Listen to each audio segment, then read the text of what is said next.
Welcome to Ravana IS academy. So நம்ம polity classes தான் பார்த்துட்ருக்கோம். பாலிட்டி கிளாஸஸில் இன்றைக்கி நம்ம பார்க்க போகிறது union and it's territories. So union and it's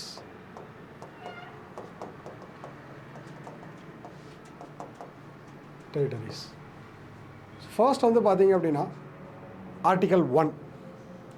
so இப்போ கம்ப்ளீட்டாகவே நம்ம வந்து ஆர்டிகல் 1லேருந்து ஆல்மோஸ்ட் வந்து யூனியன் டெரிட்டரிஸ், அதுக்கப்புறம் ஃபண்டமெண்டல் ரைட்ஸ், அதுக்கப்புறம் ஃபண்டமெண்டல் டியூட்டிஸ், அதுக்கப்புறம் டிபிஎஸ்பி. ஸோ இது வந்து கண்டினியூஸ் ஆர்டிகல் 1 to ஆர்டிகல் 52 வரையும் நம்ம பார்க்க போகிறோம். அவ்வளோதான். ரொம்ப சிம்பிளாக சொல்லணும் அப்படின்னா இதுக்கப்புறம் கிளாஸஸ் வந்து article 1 to article 52. Okay.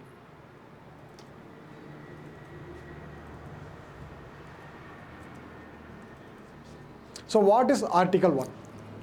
So article 1 அப்படிங்கிறது வந்து ரொம்ப சிம்பிள். இந்தியாவுக்கு வந்து பார்த்தீங்க அப்படின்னா name and it's territory of the union. So India that is Bharat.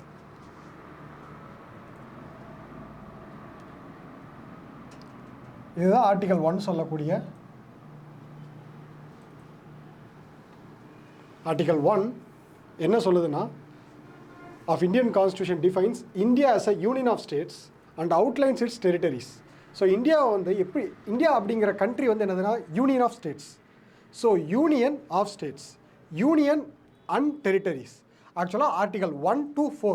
So இந்த க்ரோனாலஜி வந்து நம்ம இட்ஸ் லைக் இதுக்குள்ளே கேட்டால் நமக்கு வந்து என்ன ஆன்சர் போடணும் அப்படின்னு தெரியணும். ஆர்டிகல் 1லேருந்து 4 வரையும் union and it's territory.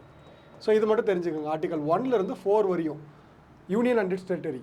So already நம்ம வந்து பார்த்தீங்கன்னா you can fly from US to UP, அந்த ஷார்ட்கட் வந்து நம்ம சோஷியல் மீடியாவிலே டிஸ்கஸ் பண்ணியிருப்போம். ஸோ அதில் நம்ம வந்து தெளிவாக சொல்லியிருப்போம் என்னென்னா U for union. So that is article 1 to 4. Article 1 to 4. Okay. So what is given in article 1? ஸோ ஆர்டிகல் 1 என்ன சொல்லுது? Of Indian constitution defines India as a union of states and outline its territory. ரொம்ப simple, அவ்வளோதான். India வந்து பார்த்தீங்க அப்படின்னா union of state அப்படின்னு சொல்லுது. அண்ட் ஆல்சோ வந்து பார்த்தீங்க அப்படின்னா அதோட டெரிட்டரிஸ் வந்து டிஃபைன் பண்ணியிருக்காங்க அப்படின்னு சொல்லுது. So India that is Bharat shall be the union of states. அதுதான் இந்த டேர்ம் வந்து கொஞ்ச நாளைக்கு முன்னாடி டிபேட்டில் வந்துச்சு. So India as known as Bharat. So Bharat அப்படிங்கிறது என்னென்னா நம்ம வந்து இந்தியானும் கூப்பிடலாம், ஆர்எல்ஸ் பாரத்னும் கூப்பிடலாம். பாரத்னு கூப்பிட்டாலேயுமே நம்மளோட நேம் வந்து பார்த்திங்கன்னா பாரத் அப்படிங்கிறதுமே இந்தியாவுக்கு இன்னொரு name. So it's not alternate name. இந்தியானும் சொல்லலாம், பாரத்னும் சொல்லலாம், அவ்வளோதான். Okay. So how many names are given to our country by constitution. கான்ஸ்டிடியூஷனே நமக்கு வந்து 2 நேம் கொடுத்துருக்கு. ஒன்று வந்து இந்தியா, இன்னொன்று வந்து Bharat. So article 1 describes India as a union of states. Article 1 என்ன சொல்லுது அப்படின்னா இந்தியா வந்து யூனியன் ஆஃப் ஸ்டேட்ஸ்னு சொல்லுது. அப்படின்னா என்னது? அதாவது பல ஸ்டேட்ஸோட ஒன்றா, அதாவது நிறைய ஸ்டேட்ஸோட ஃபெடரேஷன் தான் வந்து பார்த்திங்கன்னா India, union of states. So article 1. Okay. So அடுத்து நெக்ஸ்ட் வந்து பார்த்தீங்க அப்படின்னா ஆர்டிகல் 2. ஸோ ஆர்டிகல் 1லேயே ஒரு சில சப் கிளாஸஸ் இருக்குது. ஓகேங்களா? சரி, ஓகே. ஸோ அதை கிளியராக பார்த்துட்டு நெக்ஸ்ட் ஆர்டிகல் 2க்கு போகலாம். Article 1 of the constitution India that is Bharat shall be union of states. The state and territories therefore shall be specified in first schedule. So states and its territories எல்லாம் வந்து பார்த்தீங்கன்னா எங்கே schedule பண்ணியிருப்பாங்கன்னா first ஷெடியூலில் வந்து சொல்லியிருப்பாங்க. ஓகேங்களா? Okay. So next the union territory specifies the first schedule. Okay. So அவ்வளோதான். நம்மளை பொறுத்தவரைக்கும் ஆர்டிகல் 1ங்கிறது நேம் அண்ட் இட்ஸ் டெரிட்டரி தான் நமக்கு முக்கியம். Okay. So next article 2. So next article 2. First article 1னா என்னது? Indian constitution defines India as a union of states. அவ்வளோதான். இது மட்டும் தான் நமக்கு தெரியணும். ஸோ மேக்ஸிமம் இதெல்லாம் வந்து நம்ம கொஷினாக கேட்க மாட்டாங்க, பிகாஸ் இதெல்லாம் ரொம்பவுமே ஓல்டு ஆர்டிகல்ஸ். பட் ஆக்சுவலாக பாரத் அப்படிங்கிறத வந்து நம்ம கான்ஸ்டியூஷன்லேயே மென்ஷன் பண்ணியிருக்கா அப்படின்னு கேட்டால் ஆமாம், கான்ஸ்டியூஷன்லேயே மென்ஷன் பண்ணியிருக்கு. பாரத் அப்படிங்கிற நேம் வந்து கான்ஸ்டியூஷனில் மென்ஷன் பண்ணியிருக்கு. Article 2 of Indian Constitution grants Parliament the power to admit new states into the Union of India or establish new states on the terms and conditions deemed fit. அதாவது article 2 என்ன சொல்லுது அப்படின்னா, article 2 வந்து ரொம்ப சிம்பிளாக முடிச்சிடலாம். என்னென்னா புது ஸ்டேட் ஃபார்ம் பண்ணுறோம். இப்போது ரீசெண்டாக வந்து பார்த்தீங்கன்னா லாஸ்ட்டாக தெலுங்கானா தான் நம்ம ஃபார்ம் பண்ணோம். ஆந்திர பிரதேஷ்லேருந்து தெலுங்கானாவை பிரித்தோம். ஓகேங்களா? ஸோ அப்போது நியூ ஸ்டேட் ஃபார்ம் பண்ணுறதுக்கு வந்து பார்த்தீங்கன்னா ஆர்டிகல் 2.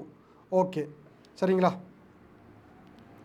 ஸோ ஆர்டிகல் 2 அப்படிங்கிறது வந்து பார்த்தீங்கன்னா admission and establishment of new states. This means parliament can bring in territory that were not previously part of the India or create new states. அப்போது இதில் இன்னொரு condition என்ன அப்படின்னா, அதாவது இந்தியாவுக்குள்ளே நம்ம பிரிக்கலாம், அதே மாதிரி புது டெரிட்டரியை வந்து நம்ம ஆடும் பண்ணலாம். இப்போ ஃபார் எக்ஸாம்பிள் வந்து பார்த்தீங்க அப்படின்னா சிக்கிம் எல்லாம் கடைசியாக 1970s அப்புறம் தான் ஆட் பண்ணாங்க. Sikkim was lately added to Indian land. So இந்தியாவுக்கு வந்து பார்த்தீங்கன்னா சிக்கிம் வந்து லேட்டராக தான் ஆட் பண்ணாங்க. Even Puducherry, so 1947 that was not a part of India. So French வந்து கொஞ்சம் லேட்டாக தான் போனாங்க. கோவா, பாண்டிச்சேரி இதெல்லாமே வந்து பார்த்திங்க அப்படின்னா ரொம்ப லேட்டராக தான் வந்து இந்தியாவில் வந்து அனெக்ஸ் ஆச்சு. ஸோ அது வந்து ஆர்டிகல் 2 படி வந்து பார்த்திங்கன்னா நம்ம அனெக்ஸ் பண்ணியிருக்கோம். சிக்கிம் 1975, சிக்கிம் வந்து பார்த்திங்கன்னா 1975. மேபி இது வந்து கொஷின் கேட்கலாம், எந்தெந்த ஸ்டேட் வந்து பார்த்திங்கன்னா நமக்கு வந்து லேட்டராக அனெக்ஸ் பண்ணாங்க அப்படின்னா, ஃபஸ்ட்டு சிக்கிம்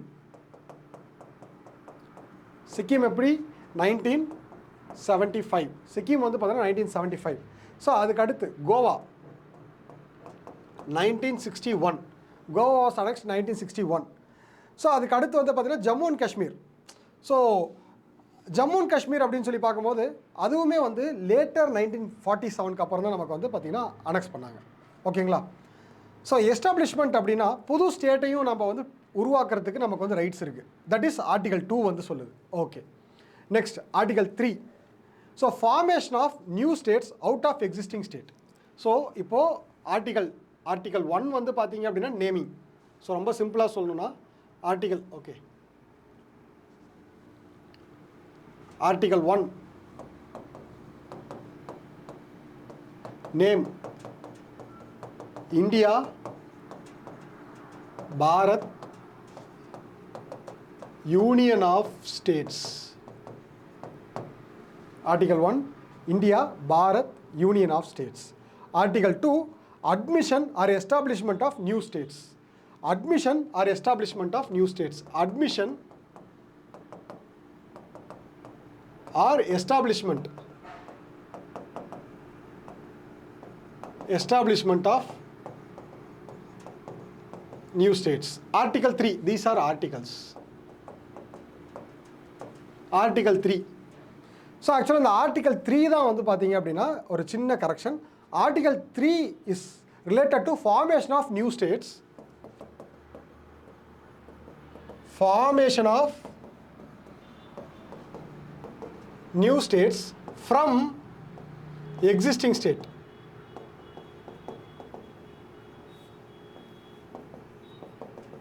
ஸோ ரொம்ப சிம்பிள். இதுதான் வந்து this is the example for Telangana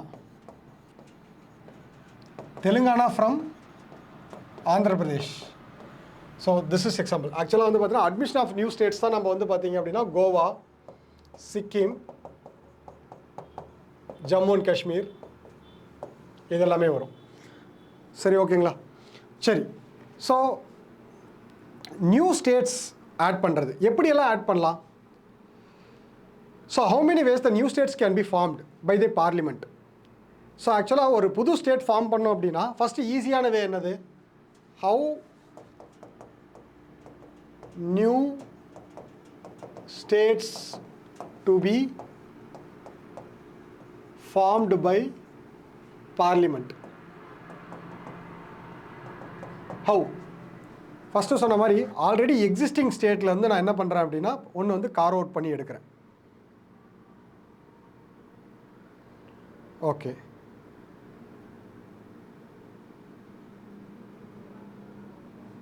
so next by uniting two or more states, first dividing or cutting or carving out from existing state. Example, Telangana from Andhra Pradesh. இது வந்து first. Second, cut பண்ணால் மட்டும்தான் புது state form பண்ண முடியுமானா அப்படியும் கிடையாது, joining பண்ணலாம். Joining 2 or more states to become one state. So இப்படியும் வந்து என்ன பண்ணலாம், ஜாயின் பண்ணலாம் by uniting 2 or more states. அப்படி இல்லையா, 2 ஸ்டேட்குள்ளே, இப்போ இந்த 2 ஸ்டேட் இருக்குன்னா இங்கேருந்து ஒரு பார்ட்டு, இங்கேருந்து ஒரு பார்ட் எடுத்து என்ன பண்ணலாம், புது ஸ்டேட் வந்து கிரியேட் பண்ணலாம். இந்த மாதிரி மல்டிபிள் கண்டிஷன்ஸ் இருக்குது. ஓகேங்களா? அதே மாதிரி பார்டர் அட்ஜஸ்ட்மெண்ட். இப்போ ஒரு ஸ்டேட் இந்த, இப்போ ஃபார் எக்ஸாம்பிள் பார்டர் அட்ஜஸ்ட்மெண்ட், இது தமிழ்நாடு, இது கேரளா, இது கர்நாடகா, இது ஆந்திர பிரதேஷ். ஓகே, இப்போ இந்த இடத்துல வந்து பார்த்தீங்கன்னா இந்த ஏரியா வந்து எக்ஸ்ட்ராவாக வந்து மேபி தமிழ்நாட்டுக்கு வேணும் அப்படின்னா இது வந்து பார்த்தீங்கன்னா கார் அவுட் பண்ணி பண்ணுறதுக்கு பார்லிமெண்ட் ஆர்டர் பண்ணால் சிம்பிள் மெஜாரிட்டியே போதும். Okay, making establishment of new states that requires simple majority, அவ்வளோதான். சரிங்களா? ஓகே, ஸோ நெக்ஸ்ட், பிரசிடென்ட், அதாவது article 3, procedure of article 3 in constitution. President வந்து பார்த்தீங்க அப்படின்னா ரெஃபர் பண்ணுவார். ஸோ ஒரு ஸ்டேட் வந்து கேட்பாங்க, இப்போ ஃபார் எக்ஸாம்பிள் 2 ஸ்டேட் அதாவது ஒரு ஸ்டேட் வந்து கேட்குறாங்க, என்னது, எங்களுக்கு வந்து பார்டர் சேஞ்ச் பண்ணுங்கள், ஆர்எல்ஸ் நியூ ஸ்டேட் வந்து கிரியேட் பண்ணி கொடுங்க. இப்போ தெலுங்கானா தான் பெஸ்ட் எக்ஸாம்பிளே. ஓகேங்களா? So union government is not bound to accept, அது வந்து கண்டிப்பாக அக்செப்ட் பண்ணியே ஆகணும் அப்படின்லாம் கிடையாது. நான் ரொம்ப சிம்பிளாக சொல்கிறேன். ஆக்சுவலாக வந்து பார்த்திங்கன்னா இப்போ தெலுங்கானா ஃபார்ம் பண்ணணும்னு முடிவு பண்ணிட்டாங்க. அதாவது யார், ஆல்ரெடி ஆந்திர பிரதேஷில் இருக்கக்கூடிய எம்பிஸ். இவங்க என்ன பண்ணுறாங்க அப்படின்னா, போயிட்டு ஃபஸ்ட்டு வந்து ஆந்திர பிரதேஷ் எம்பிஸ், ஏபியில் இருக்கக்கூடிய எம்பிஸ், இவங்க போயிட்டு பார்லிமெண்ட்டில் சிம்பிள் மெஜாரிட்டியில் ஒரு லா பாஸ் பண்ணுறாங்க. எதுக்கு, எங்களுக்கு வந்து நியூ ஸ்டேட் வேணும் அப்படின்னு சொல்லிட்டு. ஓகேங்களா? ஸோ பிரசிடெண்ட் வந்து பார்த்தீங்கன்னா ரெஃபர் பண்ணுவார் ஃபஸ்ட்டு அந்த பில்லை, அந்த ஸ்டேட் கூட கன்சர்ன் இருக்கா இல்லையா அப்படின்ட்டு. ஸோ ஆக்சுவலாக பிரசிடெண்ட் ரெஃபர் பண்ணிட்டு என்ன சொல்லுவார்னா, ஓகே சைன் போட்டுருவார். இது வந்து கண்டிஷன் 1. பட் அதை வந்து சைன் போட்டே ஆகணும் அப்படின்றது கண்டிஷன் கிடையாது. It is not bounded. Bill of article 3 வந்து பார்த்தீங்கன்னா prior recommendation of permission with பிரசிடெண்ட்டோட தான் நம்மளால் இன்ட்ரடியூஸ் பண்ண முடியும். ஒரு பில் ரெஃபர் பண்ணுறோம் அப்படின்னா வித் ரெஸ்பெக்ட் டு இது மாதிரி நியூ ஸ்டேட் ஃபார்ம் பண்ணுறோன்னா with respect to article 3 new state formation அப்படின்னா நம்ம பிரசிடெண்ட் ரெக்கமெண்டேஷனோட தான் நம்மளால் என்ன பண்ண முடியும், ப்ரியர் ரெக்கமெண்டேஷனோட தான் நம்ம வந்து பில்லை வந்து ரெஃபர் பண்ண முடியும். ஸோ 2 ஹவுஸ்லையும் பில் பாஸ் பண்ணணும், சிம்பிள் மெஜாரிட்டி பாஸ் பண்ணால் போதும். மற்றபடி வந்து பார்த்திங்கன்னா அதில் வேறு எந்த ஒரு டிஃபிகல்ட்டியும் கிடையாது. ஓகேங்களா? இதுதான் ஆர்டிகல் 3 வந்து சொல்லுது. ஸோ மற்றபடி வந்து பார்த்திங்கன்னா நமக்கு எந்தெந்த வருஷம் என்னென்ன ஸ்டேட் ஃபார்ம் ஆச்சு அப்படிங்கிறத அதிகபட்ச கொஷின் கேட்பாங்க. ஓகே,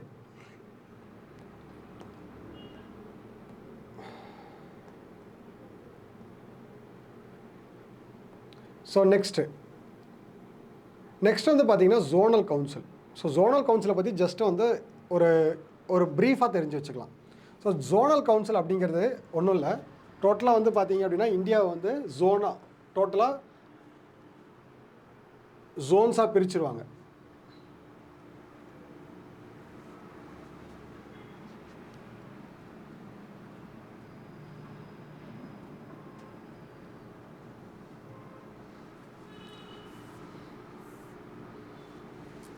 ஸோ ஆக்சுவலாக இந்த ஜோனல் கவுன்சில் எதுக்காக அப்படின்னா இந்தியாவை டோட்டலாக வந்து பார்த்தீங்க அப்படின்னா 5 ஜோன்ஸாக பிரிச்சிடுறாங்க. 5 ஜோன்ஸ் அப்படிங்கிறது ஒன்றும் கிடையாது. இப்போது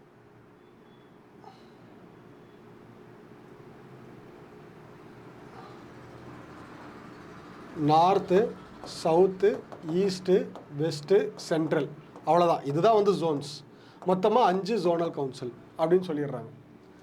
ஸோ இந்த ஜோனல் கவுன்சில் வந்து பார்த்தீங்க அப்படின்னா state reorganisation act 1976 state reorganisation act 1976 மூலயமா ஃபார்ம் பண்ணப்பட்டது தான் இந்த ஜோனல் கவுன்சில். எதுக்காகனா ஜோனாக பிரித்து அந்த ஜோனுக்கு ஏற்ற பிரச்சனையை வந்து டிஸ்கஸ் பண்ணுறதுக்காக தான் இந்த ஜோனல் கவுன்சில். ஸோ ஆக்சுவலாக வந்து இந்த ஜோனல் கவுன்சில் வந்து ஃபஸ்ட்டே Jawaharlal Nehru our honourable former prime minister Jawaharlal நேருவோட கான்செப்ட் தான் வந்து அவர் தான் விருப்பப்பட்டார் இந்த மாதிரி ஜோனல் கவுன்சில்ஸ் இருக்கணும் அப்படின்னு சொல்லிட்டு. ஸோ ஆக்சுவலாக வந்து பார்த்தீங்க அப்படின்னா ஸ்டேட் ரீஆர்கனைசேஷன் ஆக்ட் 1956 படி இந்த ஜோனல் கவுன்சில்ஸ் எல்லாம் எஸ்டாப்ளிஷ் பண்ண ஆரம்பித்தாங்க. North, south, central, eastern, western. North, south, central, eastern, western. So லாஜிக்காக வந்து பார்த்தீங்கன்னா நார்த்தில் இருக்கக்கூடிய ஸ்டேட்ஸு திரும்பவும் அதில் என்னென்ன ஸ்டேட்ஸ் இருக்கணும் அப்படிங்கிறது எல்லாமே வந்து பார்த்திங்கன்னா நமக்கு கொஷினாக வந்தால் கூட நம்ம நாலேஜ் காமன் சென்ஸை யூஸ் பண்ணோம். நார்த்து ஜோனல் கவுன்சிலில் என்னெல்லாம் ஸ்டேட்ஸ் இருக்குது, ஜென்ரலாக நார்த் ஜோனல் கவுன்சில் என்னெல்லாம் ஸ்டேட்ஸ் இருக்கும், Jammu and Kashmir. So it's not states மட்டும் கிடையாது, it will contain union territories also. திரும்பவும் வந்து ஓகே ஜோனல் கவுன்சில்னால் ஸ்டேட்ஸ் மட்டும் அப்படின்ற மாதிரி கிடையாது. ஹிமாச்சல் பிரதேஷ் என்னது, ஜம்மு அண்ட் காஷ்மீர் சொன்னால் நான் இன்னொரு கான்செப்ட் சொல்லும் போது என்ன சொல்லியிருக்கணும், லடாக். ஹிமாச்சல் பிரதேஷ், அதுக்கடுத்து வந்து ராஜஸ்தான். ஸோ அதுக்கடுத்து வந்து பார்த்தீங்க அப்படின்னா சத்தீஸ்கர், டெல்லி. இது எல்லாமே நார்த். சண்டிகர், டெல்லி. சண்டிகர், டெல்லி. ஜம்மு அண்ட் காஷ்மீர், லடாக், இமாச்சல் பிரதேஷ், ராஜஸ்தான், சண்டிகர், டெல்லி. இது எல்லாமே north council. So south council என்னது, தமிழ்நாடு, கேரளா, கர்நாடகா, ஆந்திர பிரதேஷ். ஸோ அதுக்கடுத்து வந்து பார்த்தீங்க அப்படின்னா இந்த இடத்துல Puducherry, union territory Puducherry. So central அப்படின்னு சொல்லி பார்த்தீங்க அப்படின்னா நமக்கு வந்து என்ன வரும்னா சத்தீஸ்கர் சென்ட்ரல், மத்திய பிரதேஷ், யூபி எல்லாமே சென்ட்ரலில் வந்துடும். So UP. ஸோ அதுக்கடுத்து வந்து பார்த்தீங்கன்னா Uttarakhand. Okay. So next eastern zonal council, Bihar, Jharkhand. அதுக்கடுத்து வந்து பார்த்தீங்கன்னா ஒடிசா, வெஸ்ட் பெங்கால், சிக்கிம். இது எல்லாமே. ஸோ வெஸ்ட்டில் ரிமைனிங் இருக்கக்கூடிய ஸ்டேட்ஸ் கோவா, குஜராத், மகாராஷ்டிரா. ஸோ அதுக்கடுத்து டையூ டேமன், தாத்ரா நாகர் ஹவேலி. அதுக்கடுத்து வந்து பார்த்திங்கன்னா நார்த் ஈஸ்டர்ன் ஜோனல் கவுன்சில் வந்து இனிஷியலாக எஸ்டாப்ளிஷ் பண்ணல. So north eastern zonal council was not from state reorganisation act. ஏன்னா நான் ஃபஸ்ட்டே சொல்லும் போது அப்போ நார்த்து, சவுத், ஈஸ்ட், வெஸ்ட்னு சொல்லிட்டு விட்டுருப்பேன். அப்பயே நார்த் ஈஸ்டர்னு சொல்லியிருக்கலாம். கிடையாது. நார்த் ஈஸ்டர்ன் வந்து பார்த்தீங்க அப்படின்னா நார்த் ஈஸ்டர்ன் கவுன்சில் ஆக்ட் 1972 படி ஃபார்ம் பண்ணாங்க. ஸோ இதில் தெரிஞ்சுக்க வேண்டியது என்னென்னா state reorganisation act, state reorganisation act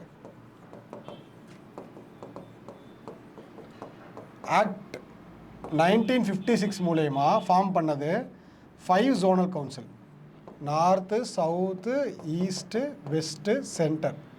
but அதுக்கடுத்து north eastern council act, north eastern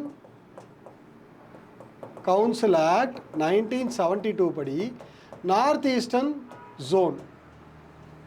so அப்போ டோட்டலாக எத்தனை ஜோனல் கவுன்சில் இருக்குதுன்னு கேட்டால் 6 ஜோனல் கவுன்சில்ஸ். டோட்டலாக எத்தனை ஜோனல் கவுன்சில்ஸ் இருக்குதுன்னு கேட்டால் 6 zonal councils, 7 sister states, Assam. So இதெல்லாமே உங்களுக்கு தெரியும்.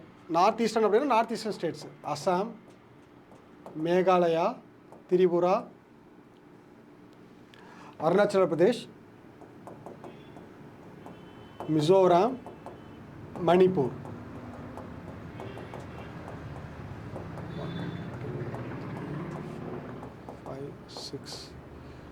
மணிப்பூர், திரிபுரா, நாகாலாந்து.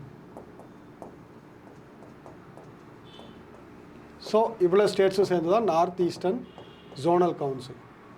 ஸோ இதை மட்டும் தெரிஞ்சுக்கிட்டால் போதும். ஓகேங்களா? ஸோ ஆக்சுவலாக இந்த ஜோனல் கவுன்சில் அப்படின்னு சொல்லி பார்க்கும்போது அவங்க வந்து எவ்ரி இயர் வந்து மீட் பண்ணுவாங்க. ஸோ மீட் பண்ணிவிட்டு அவங்களுக்கு என்னெல்லாம் வந்து பார்த்தீங்க அப்படின்னா இஷ்யூஸ் இருக்கோ, காமனாலிட்டி இஷ்யூஸ், அது எல்லாத்தையுமே பேசிவிட்டு அதை வந்து பார்த்தீங்கன்னா டிசைட் பண்ணுவாங்க. ஓகே. இப்போது டெல்லி. ஸோ நான் இதை சொன்னதில் வந்து பார்த்தீங்கன்னா டெல்லி இல்லை, சரிங்களா? ஸோ டெல்லி வந்து ஒரு காம்ப்ளிகேட்டடான சுச்சுவேஷனில் இருக்குது. அது வந்து நேஷ்னல் கேபிட்டல் அப்படின்னு சொல்லுவாங்க, அதே நேரத்தில் ஸ்டேட் அப்படின்னு சொல்லுவாங்க. ஸோ அந்த இடத்துல வந்து பார்த்திங்கன்னா அவங்களுக்கு வந்து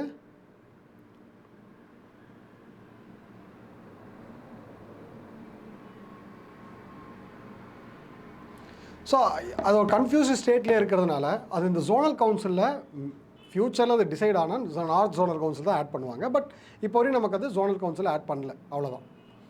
ஓகே. ஆர்டிகல் 241. நெக்ஸ்ட் வந்து பார்த்தீங்கன்னா article 241.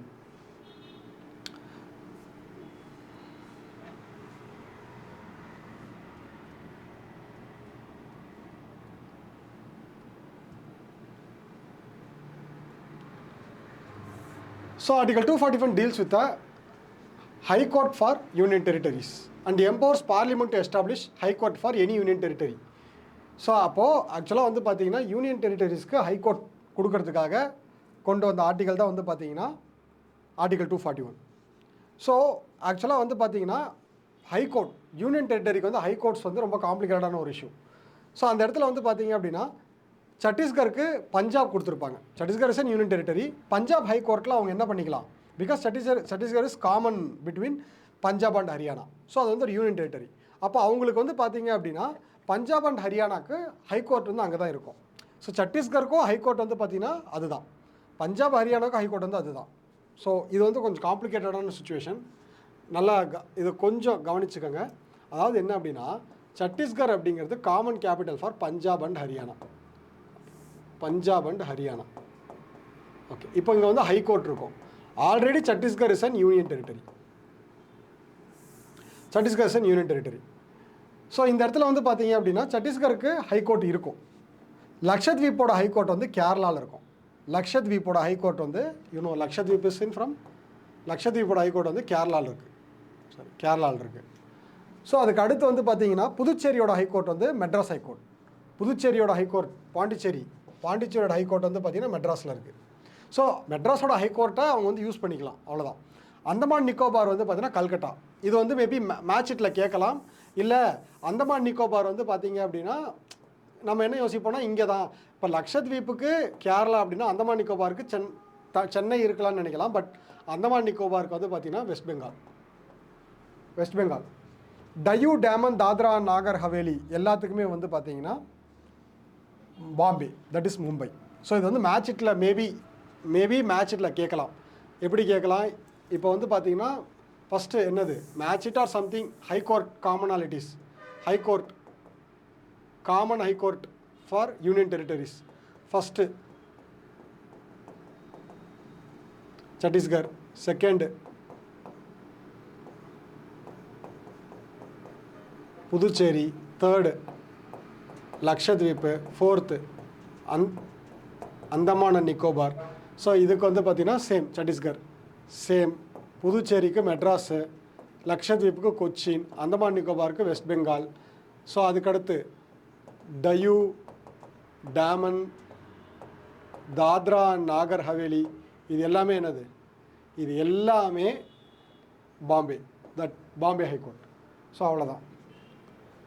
So union territories Puducherry அப்படின்னாலே article 239A.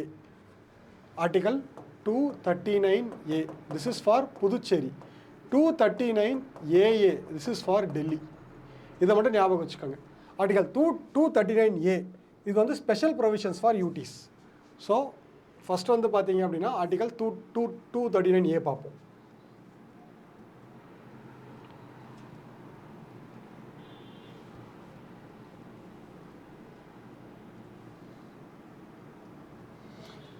So Article 239A of Indian Constitution deals with creation of local legislation or Council of Minister or both for Central Union Territory, specifically mentioned in Union Territory of Puducherry.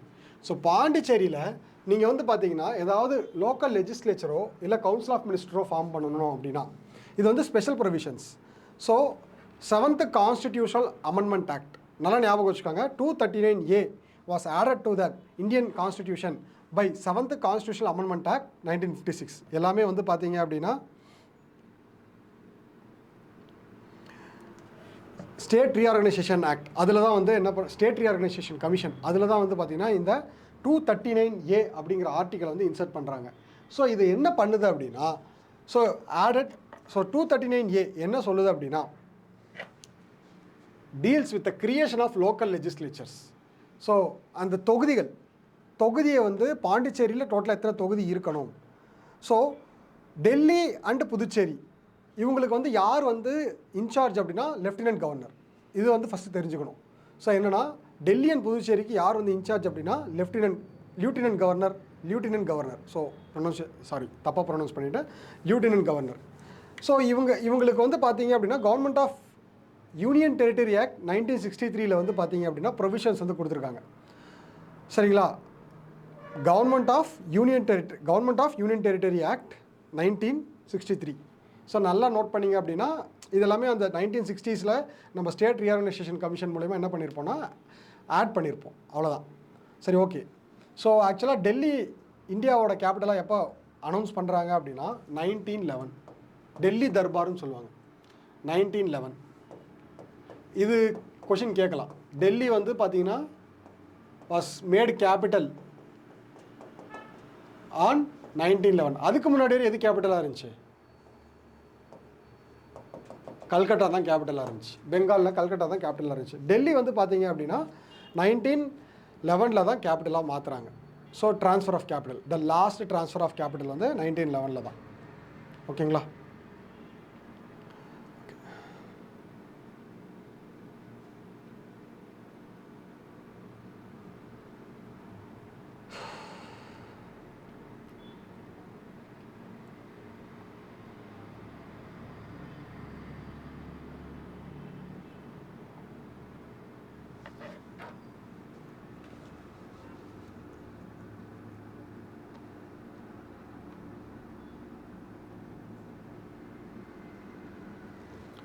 So current அஃபேர்ஸில் இருக்கக்கூடிய ஒரே ஒரு topic வந்து நம்ம discuss பண்ண தேவையில்ல, but இது மட்டும் தெரிஞ்சுக்கோங்க. Article 370 special provision to Jammu and Kashmir. But இது என்ன பண்ணிட்டாங்க, இப்போ அபாலிஷ் பண்ணிட்டாங்க. ஸோ ஜம்மு அண்ட் காஷ்மீருக்கு இருக்கிற ஸ்டேட்ஹுட், ஸ்பெஷல் ஸ்டேட்டஸ் எல்லாமே என்ன ஆகிடுச்சு, ரிமூவ் ஆகிடுச்சு. ஸோ இப்போ என்ன பண்ணிட்டாங்க, அதை யூனியன் டெரிட்டரியாக மாற்றிட்டாங்க. ஜம்மு அண்ட் காஷ்மீர் அண்ட் லடாக் அப்படின்னு சொல்லிட்டு நம்மளை வந்து என்ன பண்ணிட்டாங்க அப்படின்னா, ஸோ ஆர்டிகல் 370 வந்து பார்த்தீங்க அப்படின்னா காஷ்மீரை வந்து இந்தியாவிலேருந்து பிரிச்சே வச்சுருக்கு. அதனால் நம்ம என்ன பண்ணணும் அப்படின்னா, காஷ்மீரை சேர்த்தணும், இந்தியாவோட மெயின்லேண்ட் இந்தியாவோட சேர்த்தணும் அப்படின்னா அதை வந்து என்ன பண்ணணும்னா நம்ம வந்து ரிப்பீல் பண்ணணும். அதனால் அபாலிஷன் ஆஃப் ஆர்டிகல் 370. அடுத்து article 35A. So article 35A வந்து பார்த்தீங்க அப்படின்னா ஜம்மு அண்ட் காஷ்மீரில் இருக்கக்கூடிய, ஸோ இந்த இடத்துல வந்து ரெண்டு முக்கியமான ஆர்டிகல் நம்ம பார்க்குறோம். ஆர்டிகல் 370. ஃபஸ்ட்டு ஆர்டிகல் 370னா என்ன, கண்டிப்பாக இதை பற்றி கொஷின் வர போகிறதில்ல. பட் ஆர்டிகல் 370 அப்ராகேட், அதாவது இது பண்ணிட்டாங்க, ஏன்னா ரிமூவ் பண்ணிட்டாங்க அப்படிங்கிறது நமக்கு தெரியணும். ஸோ அதில் என்ன சொல்லப்பட்டிருக்கு அப்படின்னா, ஜம்மு அண்ட் காஷ்மீரை அனெக்ஸ் பண்ணும்போது, அதாவது அதை வந்து பிரிட்டிஷோட இந்தியாவோட கண்ட்ரோலே கிடையாது. ஜம்மு அண்ட் காஷ்மீரை தனி கிங்டம் வந்து ரூல் பண்ணிகிட்டு இருந்தாங்க, சரிங்களா? ஸோ அப்போது இந்தியாவோட அனெக்ஸ் பண்ணுறோம் அப்படின்னா அவங்களுக்கு ஒரு சில ஸ்பெஷல் ப்ரொவிஷன்ஸ் கொடுக்குறோன்னு சொல்லியிருந்தாங்க. ஸோ அந்த ஸ்பெஷல் ப்ரொவிஷன்ஸ், அட்டானமஸ் ஸ்டேட்டஸ், அதுதான் வந்து article 370. It allot Jammu and Kashmir to have its own constituency. இங்கே பாருங்கள், அதாவது வந்து பார்த்தீங்க அப்படின்னா own constituency, flag, autonomy over internal matters, இதெல்லாம் அவங்களுக்கு கொடுத்துருந்தாங்க. டிஃபென்ஸை தவிர, டிஃபென்ஸ் வந்து பார்த்திங்கன்னா இந்தியா யூனியன் கவர்மெண்ட் பார்த்துக்கும். ஃபாரின் அஃபேர்ஸ், கம்யூனிட்டரிஸ், இது எல்லாமே இந்தியன் கவர்மெண்ட் பார்த்துக்கும். ரிமைனிங் எல்லாமே வந்து பார்த்திங்கன்னா அவங்க அந்த உள்ள ரன் பண்ணுற கவர்மெண்ட்டே வந்து பார்த்திங்கன்னா பார்த்துப்பாங்க. இது வந்து மகாராஜாவோட 1947 சைன் பண்ண ஒரு டீல். பட் இது இப்போ என்ன பண்ணிட்டாங்க, ரிமூவ் பண்ணிட்டாங்க. ஸோ அப்போது இதுக்கப்புறம் வந்து பார்த்தீங்க அப்படின்னா flag, autonomous over internal matters, இது எல்லாமே வந்து யூனியன் கவர்மெண்ட்டு கீழே வந்துடும். சரிங்களா? ஓகே.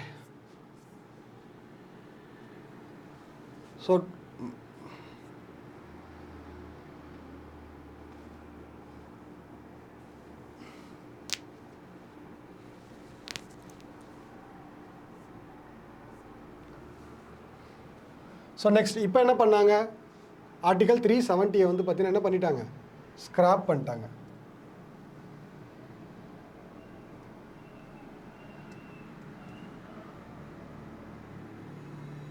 எப்போ ரிமூவ் பண்ணாங்கன்ற கொஷின் கண்டிப்பாக கேட்பாங்க நம்மளுக்கு.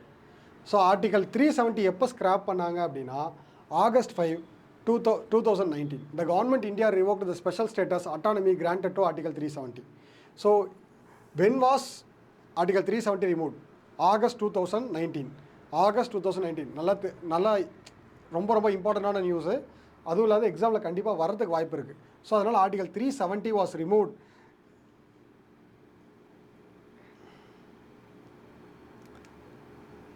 ஓகேங்களா, டியூரிங் August 19.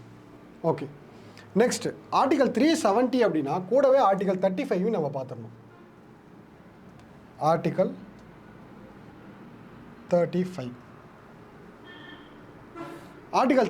என்ன சொல்லுது அப்படின்னா, of Indian Constitution empowers Parliament to make law to give effect to the provisions of Part 3, particularly those related to Article 16, Clause 3.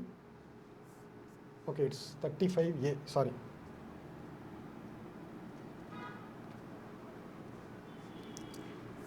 So 35A. So இந்த ஆர்டிக்கலும் வந்து பார்த்தீங்கன்னா ரிமூவ் பண்ணிட்டாங்க. ஆர்டிகல் 370 ரிமூவ் ஆனதுனால ஆர்டிகல் 35A ஆட்டோமேட்டிக்காக remove ஆயிடுச்சு. Article 35A of Indian constitution now defunct இப்போ வந்து remove பண்ணிட்டாங்க. Was a provision that empowered the Jammu and Kashmir state legislature to define the permanent residents of the state and grant them special rights and privileges. நல்லா பார்த்துக்கங்க, Jammu and காஷ்மீருக்குள்ளே இருக்கக்கூடிய சிட்டிசன்ஸ்க்கு, அவங்க ஸ்டேட்டுக்குள்ளே இருக்கக்கூடிய ரெசிடென்ஸுக்கு அவங்க வந்து என்ன பண்ணுறாங்க, ரைட்ஸ் கொடுக்குறாங்க. So provision that empowers the Jammu and காஷ்மீருக்கே, அந்த ஸ்டேட் லெஜிஸ்லேச்சருக்கே உண்டான பவர். யார் வந்து பர்மனெண்ட் ரெசிடென்ஸ், ஏன்னா ஜம்மு அண்ட் காஷ்மீரில் வந்து லேண்ட் வாங்குறது இதுக்கு முன்னாடி அந்த பர்மனெண்ட் ரெசிடென்ஸால் மட்டும் தான் லேண்ட் வாங்க முடியும், மற்றவங்களால வாங்க முடியாது. பட் இப்போ வந்து அது ஒரு இஷ்யூ கிடையாது. பட் அதுதான் அவங்க என்ன சொல்கிறாங்க அப்படின்னா, ஆர்டிகல் 370 வந்து அப்ராகேட் பண்ணதுனால ஆர்டிகல் 35A வந்து என்ன ஆகிடுச்சு, ஆட்டோமேட்டிக்காக இதோட போயிடுச்சு அப்படின்னு சொல்கிறாங்க. ஸோ அவ்வளோதான், இது மட்டும் நமக்கு தெரிஞ்சுக்கிட்டால் போதும். ஆர்டிகல் 35A போயிடுச்சு, ஆர்டிகல் 370 நமக்கு வந்து பார்த்தீங்க அப்படின்னா ரிமூவ் பண்ணிட்டாங்க.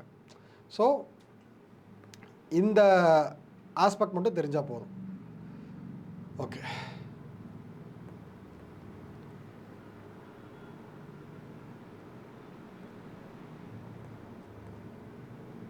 ஸோ ஏன்னா நம்ம அதுக்குள்ளே நமக்கு வந்து பார்த்திங்கன்னா பெருசாக நமக்கு கொஷின்ஸ் கேட்க மாட்டாங்க. ஆர்டிகல் 370 என்னென்னு கேட்க மாட்டாங்க. பட் ஆர்டிகல் 370 எப்போ அபாலிஷ் பண்ணாங்க அப்படிங்கிறது கேட்பாங்க. ஆர்டிகல் 35A வந்து பார்த்திங்கன்னா வித் ரெஸ்பெக்ட் டு 370. ஸோ இதையும் நம்ம வந்து பார்த்திங்கன்னா என்ன பண்ணணும்னா மைண்டில் வச்சுக்கணும். Okay,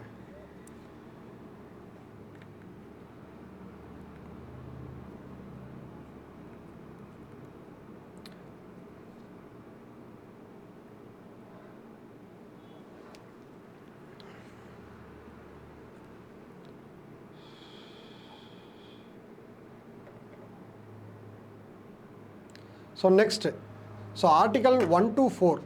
so article 1 to 4 so ரொம்ப சிம்பிளாக ஃபஸ்ட்டு ஆர்டிகல் 1ல் ஆரம்பித்தோம். Article 4 of Indian constitution. So deals with law related to formation of new states. So article 1 to 4 எல்லாமே பார்த்துட்டோம். ஸோ 1, 2, 3, 4. ஸோ ஃபர்ஸ்ட் வந்து பார்த்தீங்கன்னா பாரத். ஸோ அதுக்கு அடுத்து வந்து பார்த்தீங்க அப்படின்னா okay, 1 second.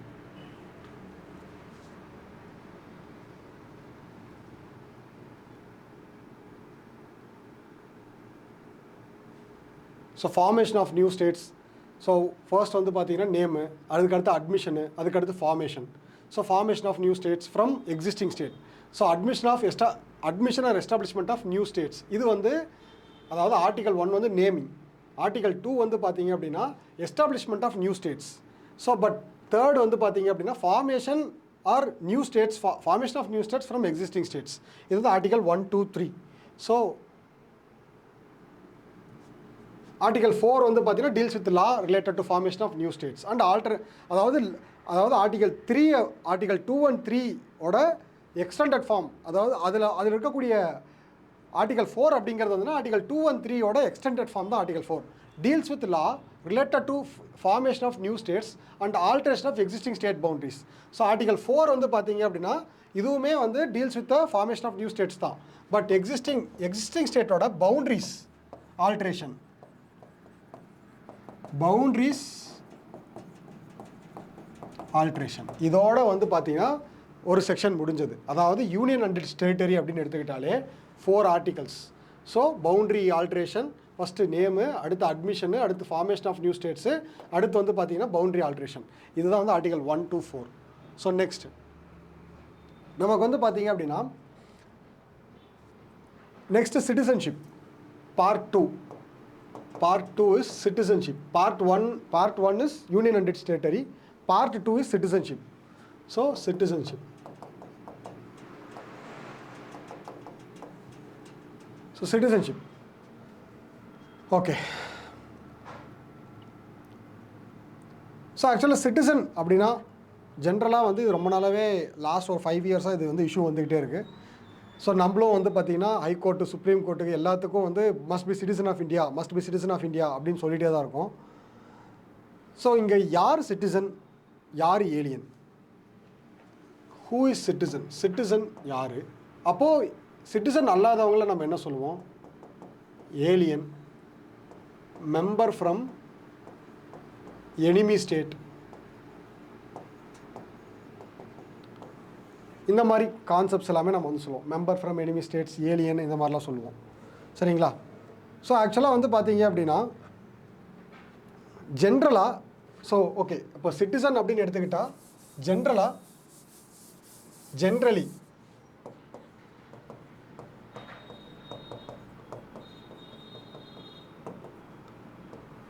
So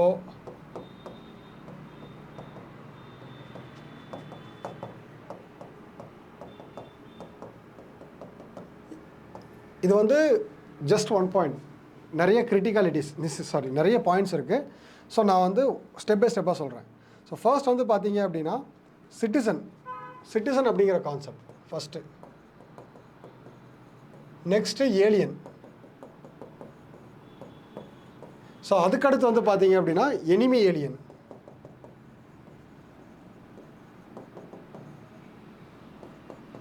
so next illegal immigrants. இதுதான் இந்தியாவோட பெரிய தலைவலி.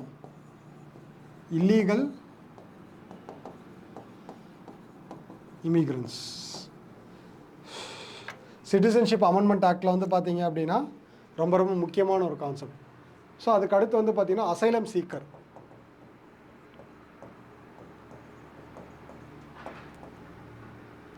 Refugee, stateless people. சரி, okay.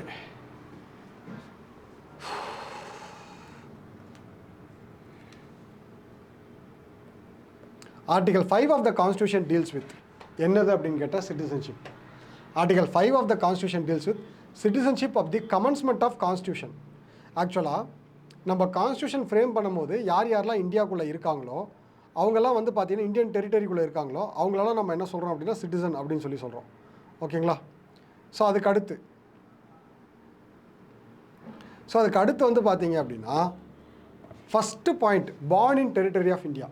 So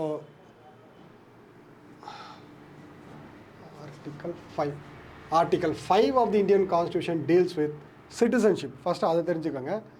so here deals with the citizenship commencement of the constitution. Constitution 1950 நம்ம ஃபஸ்ட்டு இனிஷியல் கிளாஸில் 1950 ஜான்வரி 26 அன்னைக்கு நம்ம வந்து பார்த்தீங்க அப்படின்னா அப்போது இந்தியாவுக்குள்ளே யாரெல்லாம் இருக்கிறாங்களோ ஸோ அந்த கான்ஸ்டியூஷன் ஃப்ரேம் பண்ணும்போது அவங்கள தான் வந்து பார்த்தீங்க அப்படின்னா சிட்டிசன்ஷிப், அவங்களாம் இந்தியன் சிட்டிசன்ஸ் அப்படின்னு சொல்லிடுறாங்க. ஸோ அந்த இடத்துல ஃபஸ்ட்டு வந்து domicile. So who was born in Indian territory, either of whose parents was born in Indian territory. இது எல்லாமே வந்து பார்த்தீங்கன்னா இந்த ஜான்வரி 26, 1950 அந்த பீரியடில் ஒன்று அவங்க பிறந்திருக்கணும், இல்லை அவங்க அப்பா அம்மா பிறந்திருக்கணும் இந்தியாவில். Who has been ordinarily resident of the territory in India for not less than 5 years immediately preceding such a commencement, so shall be the citizen of India. அதாவது 1950க்கு who has been ordinarily resident territory of India for not less than 5 years. அதாவது 5 வருஷம் 1950னா 1945லேருந்து இந்தியாவில் இருந்திருக்கணும். அப்போது 3 criteria கொண்டு வராங்க. Article 5 of the Indian constitution deals with citizenship. So இந்த சிட்டிசன்ஷிப்பில் வந்து பார்த்தீங்கன்னா born in the territory of India, ஒன்று ஃபஸ்ட்டு இந்தியாவுக்குள்ளே பிறந்திருக்கணும். எய்தர் ஆஃப் இஸ் பேரண்ட்ஸ், 2 பேரில் அப்பா அம்மா 2 பேரில் வந்து பார்த்தீங்கன்னா யாராவது ஒருத்தராவது இந்தியாவில் வந்து பிறந்திருக்கணும். Who is ordinary residence in the territory of India for 5 years. 5 வருஷம் வந்து பார்த்தீங்கன்னா குறைஞ்சபட்சம் 5 வருஷம் வந்து என்ன பண்ணியிருக்கணும், அவங்க வந்து இந்தியாவில் இருந்திருக்கணும். ஸோ இது இந்த க்ரைட்டீரியாவில் ஃபில் பண்ணால் 1950 வந்து பார்த்தீங்கன்னா நான் வந்து சிட்டிசன் ஆஃப் இந்தியா. ஸோ அது வந்து ரொம்ப முக்கியம். ஓகேங்களா? ரொம்ப ரொம்ப முக்கியம் அது.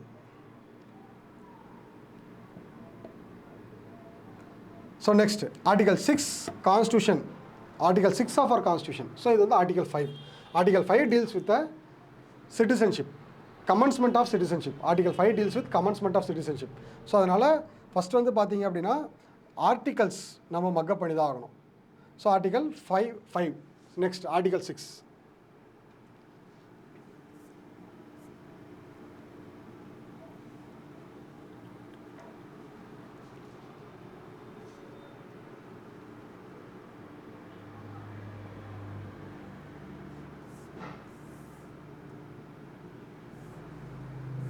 Okay. Article 6. Grant citizenship to the right person who migrated from Pakistan in India subject to certain conditions. So ஆக்சுவலாக அந்த ஆர்டிகல் 6 வந்து பார்த்தீங்கன்னா பாகிஸ்தான்லேருந்து வரக்கூடிய மைக்ரன்ஸ்க்கு வந்து சர்டன் கண்டிஷன்ஸுக்கு கீழே அவங்களுக்கு வந்து என்ன பண்ணுவாங்க அப்படின்னா பார்ட்டிஷனுக்கு அப்புறம், இது எல்லாமே பார்ட்டிஷனுக்கு அப்புறம் நடந்தது. பார்ட்டிஷனுக்கு அப்புறம் 1947 அப்புறம் பார்ட்டிஷன் நடந்தது. ஸோ அந்த பார்ட்டிஷனுக்கு அப்புறம் வந்து பார்த்தீங்க அப்படின்னா ஒரு சில பேருக்கு அதான் ரெஸ்ட்ரிக்டட்னு சொல்லியிருக்காங்க. ஸோ மைக்ரன்ஸ்க்கு வந்து பார்த்தீங்க அப்படின்னா சர்டன் கண்டிஷனோடு அவங்க வந்து சிட்டிசன்ஷிப் கொடுப்பாங்க. Article 5, article 6. ஸோ ஆக்சுவலாக ரொம்ப டீட்டெயிலாக கேட்க மாட்டாங்க. ஃபஸ்ட்டு வந்து ஆர்டிகல் 5 to ஆர்டிகல் 11 அப்படிங்கிறது டீல்ஸ் வித் சிட்டிசன்ஷிப் அப்படின்னு தெரிஞ்சால் போதும். பேசிக்காக நம்ம வந்து இந்தியாவில் பிறந்திருந்தால் ஆர்எல்ஸ் 5 வருஷம், இனிஷியலாக 5 வருஷம் ஒன்று நம்ம பேரண்ட்ஸ் ஃபஸ்ட் வந்து இந்தியாவில் பிறந்திருக்கணும், ஆர்எல்ஸ் எய்தர் ஆஃப் பேரண்ட்ஸ் வந்து பார்த்தீங்கன்னா இந்தியாவில் பிறந்திருக்கணும், ஆர்எல்ஸ் லாஸ்ட் 5 இயர்ஸ் வந்து இந்தியாவில் வந்து ரெசிட் ஆகிருக்கணும். இது வந்து பார்ட் 1. ஸோ இது வந்து ஆர்டிகல் 5. ஆர்டிகல் 6 வந்து பார்த்தீங்க அப்படின்னா பாகிஸ்தான்லேருந்து யாரெல்லாம் வந்து மைக்ரேட் ஆகி வராங்களோ அவங்களுக்கு டியூரிங் தட் பீரியட் அவங்களுக்கு வந்து பார்த்தீங்க அப்படின்னா சிட்டிசன்ஷிப் கொடுக்கறத பற்றி தான் ஆர்டிகல் 6 பேசுது. Article 7 deals with citizenship rights whose migrated from India to Pakistan after the partition but later reunited to India. So returned to India. ஆக்சுவலாக ஃபஸ்ட்டு வந்து மைக்ரேட்டட் ஃப்ரம் பாகிஸ்தான் அது மட்டும்தான். பட் ஆர்டிகல் 7 வந்து பார்த்தீங்க அப்படின்னா migrated from India to Pakistan. Partition அப்போ இந்தியாவிலேருந்து பாகிஸ்தானுக்கு போயிட்டாங்க, பட் கொஞ்ச நாள் கழித்து ரிட்டர்ன் இந்தியாக்கே வந்துட்டாங்க. நல்லா பாருங்கள், ஆர்டிகல் 7 வந்து கொஞ்சம் காம்ப்ளிகேட்டட். ஆர்டிகல் 6 அப்படிங்கிறது அதாவது இந்த இடத்துல பார்ட்டிஷனை பற்றியே பேசலை, who is migrated from Pakistan. Article 7 அப்படிங்கிறது இனிஷியலாக பாகிஸ்தான் பிரியும் போது அந்த பக்கம் போயிருப்பாங்க, அப்புறம் கொஞ்ச நாள் கழித்து திரும்ப இந்தியாவுக்கு வந்திருப்பாங்க. ஸோ அதுதான் சொல்கிறேன், இதுலேருந்து இவ்வளோ மைன்யூட்டாக கேட்கறதுக்கு வாய்ப்பே கிடையாது. ஆர்டிகல் 5 to 11ங்கிறது சிட்டிசன்ஷிப் பற்றி மட்டும் பேசுதுன்னு தெரிஞ்சுக்காங்க. ஜென்ரல் கேட்டகரி அப்படிங்கிறது வந்து பார்த்தீங்க அப்படின்னா இப்போது நான் வந்து பார்த்தீங்கன்னா இந்தியாவில் பிறந்திருக்கணும், ஆர்எல்ஸ் எங்கள் அப்பா அம்மா 2 பேரில் யாராவது ஒருத்தர் இந்தியாவில் பிறந்திருக்கணும், ஆர்எல்ஸ் 1950க்கு முன்னாடி 5 இயர்ஸ் வந்து நான் இந்தியாவில் இருந்திருக்கணும். இதை தாண்டி சிட்டிசன்ஷிப் வந்து பார்த்தீங்கன்னா 1950 இப்படி தான் டிசைட் பண்ணாங்க. ஸோ அதுக்கு அடுத்து ரொம்ப முக்கியமான கான்செப்ட் வந்து ஆர்டிகல் 9 தான். Article 8 addresses citizenship rights of person of Indian origin residing outside India. So article 8 என்ன டீல் பண்ணுது அப்படின்னா ஆக்சுவலாக ரைட் டு சிட்டிசன்ஷிப் தான், but from Indian origin residing outside India. இப்போ உங்களுக்கு ஈஸியாக கனெக்ட் ஆகும். ஏன்னா இந்தியாவில் பிறந்து ஃபாரினில் வந்து வேலை செய்ய போயிருப்பாங்க, அவங்களுக்கு வந்து அவங்க ஒர்க்குக்காக தான் போயிருப்பாங்க, அவங்க சிட்டிசன்ஷிப்பை வந்து விட்டு கொடுத்துருக்க மாட்டாங்க. அவங்க நேஷ்னாலிட்டி வந்து இந்தியன் இருக்கும். அப்போது இஸ் இந்தியன் சிட்டிசன். அவங்களுக்கு வந்து பார்த்தீங்க அப்படின்னா ஒரு சர்டன் ப்ரொவிஷன்ஸ் வந்து கொடுப்பாங்க. ஸோ அதுதான் அந்த க்ரைட்டீரியாலையுமே எய்தர் ஆஃப் த பேரண்ட்ஸ் வந்து ஒருத்தர் இந்தியாவில் பிறந்திருக்கணும்.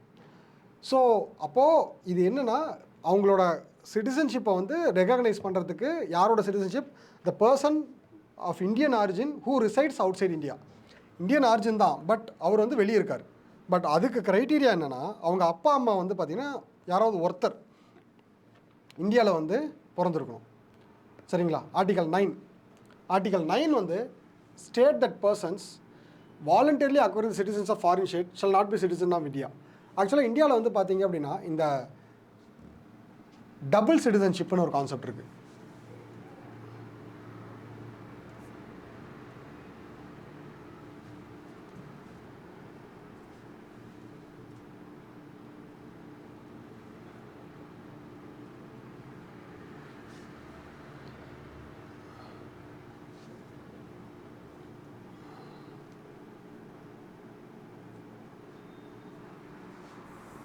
So dual citizenship, double citizenship. First வந்து டியூவல் சிட்டிசன்ஷிப் வந்து பார்த்தீங்க அப்படின்னா ஆக்சுவலாக இங்கே டியூவல் சிட்டிசன்ஷிப் அப்படிங்கிறது வந்து என்னென்னா இந்தியாவில் இதை வந்து அலௌடு கிடையாது. இது தெரிஞ்சுக்கோங்க. டியூவல் சிட்டிசன்ஷிப் இஸ் ரெண்டுமே கிடையாது. டபுள் சிட்டிசன்ஷிப் அடுத்து சொல்கிறேன். ஃபஸ்ட்டு டியூவல் சிட்டிசன்ஷிப்னா என்னென்னு பார்க்கலாம். Dual citizenship is also known as multiple citizenship. So நான் இப்போ வந்து யூஎஸ்ஏல சிட்டிசனாக இருக்கேன் அப்படின்னா நான் கேனடாலையும் சிட்டிசனாக இருப்பேன். சவுத் அமெரிக்காவில் இருக்கக்கூடிய பிரேசில் எந்த ஒரு கண்ட்ரி கூடனாலையும் நான் மல்டிபிள் கண்ட்ரிஸோட நான் வந்து சிட்டிசன்ஷிப் ஸ்டேட்டஸ் வந்து எனக்கு கொடுக்குவாங்க. Status of individual being citizen of 2 or more countries. ஓகேங்களா? That means a person can hold the legal rights and responsibility of the citizen of 2 different nations. So இது வந்து dual citizenship. ஓகேங்களா? India வந்து பார்த்தீங்க அப்படின்னா டியூவல் சிட்டிசன்ஷிப் அலோவ் பண்ணுறதில்ல.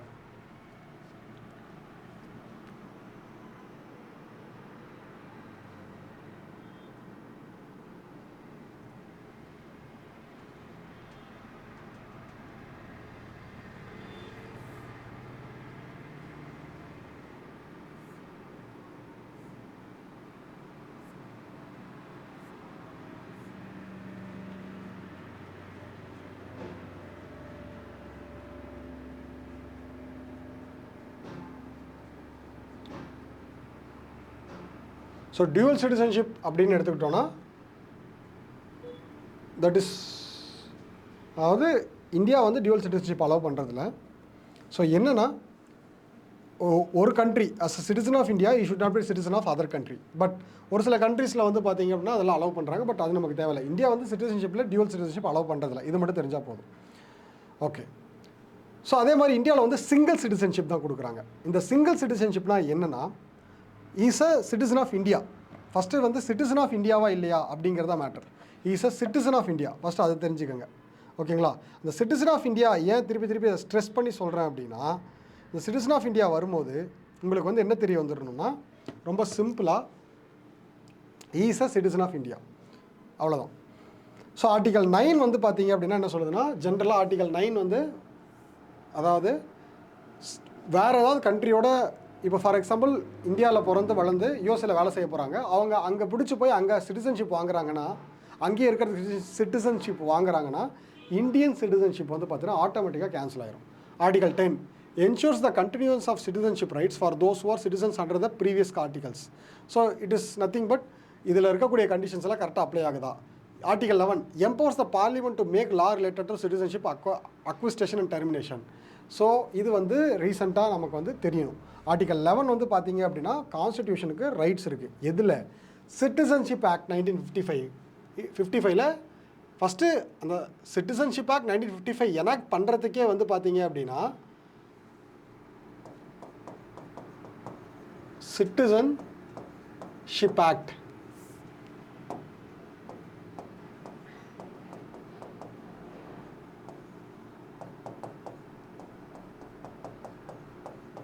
இதை enact பண்ணுறதுக்கு பவர் வந்து பார்த்தீங்கன்னா ஆர்டிகல் 11 தான் கொடுக்குது.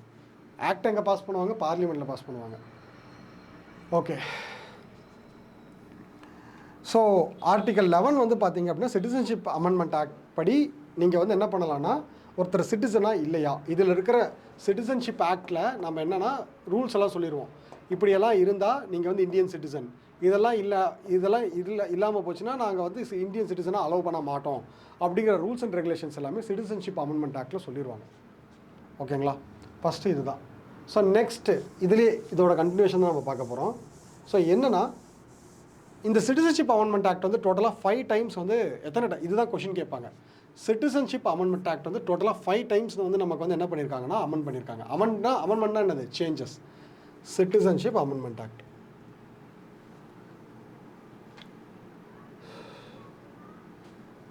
So actually the act amended the act amendment of citizenship 1955 gives eligibility for the criteria for citizenship. Okay, டோட்டலாக என்னன்னு பார்த்துடலாம். ஸோ ஆக்சுவலாக சிட்டிசன்ஷிப் வந்து பார்த்தீங்கன்னா ஆக்ட் வந்து டோட்டலாக 5 டைம்ஸ் வந்து பார்த்தீங்கன்னா அமெண்ட் பண்ணியிருக்காங்க. இது கொஷினாக கேட்கலாம். அப்படி இல்லைனா ரீசெண்டாக எப்போ சிட்டிசன்ஷிப் ஆக்ட் வந்து அமெண்ட் பண்ணாங்க. ஸோ ஆக்சுவலாக ஃபஸ்ட்டு 5 டைம்ஸ், அந்த 5 டைம்ஸ் எப்போ அப்படிங்கிறத பார்க்கலாம்.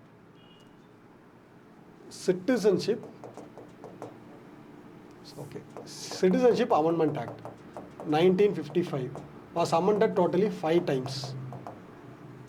First 1986, 1992. So next one the pathina 2003, 2005, finally 2019.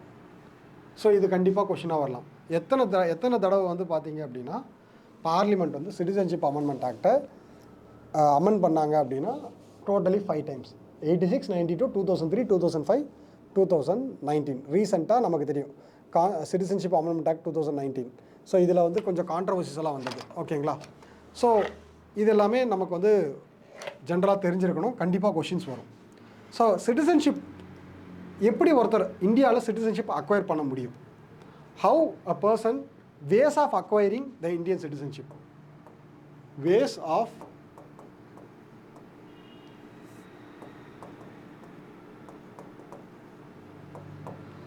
Indian citizenship. First வந்து மொத்தம் 3 கேட்டகரி இருக்குது.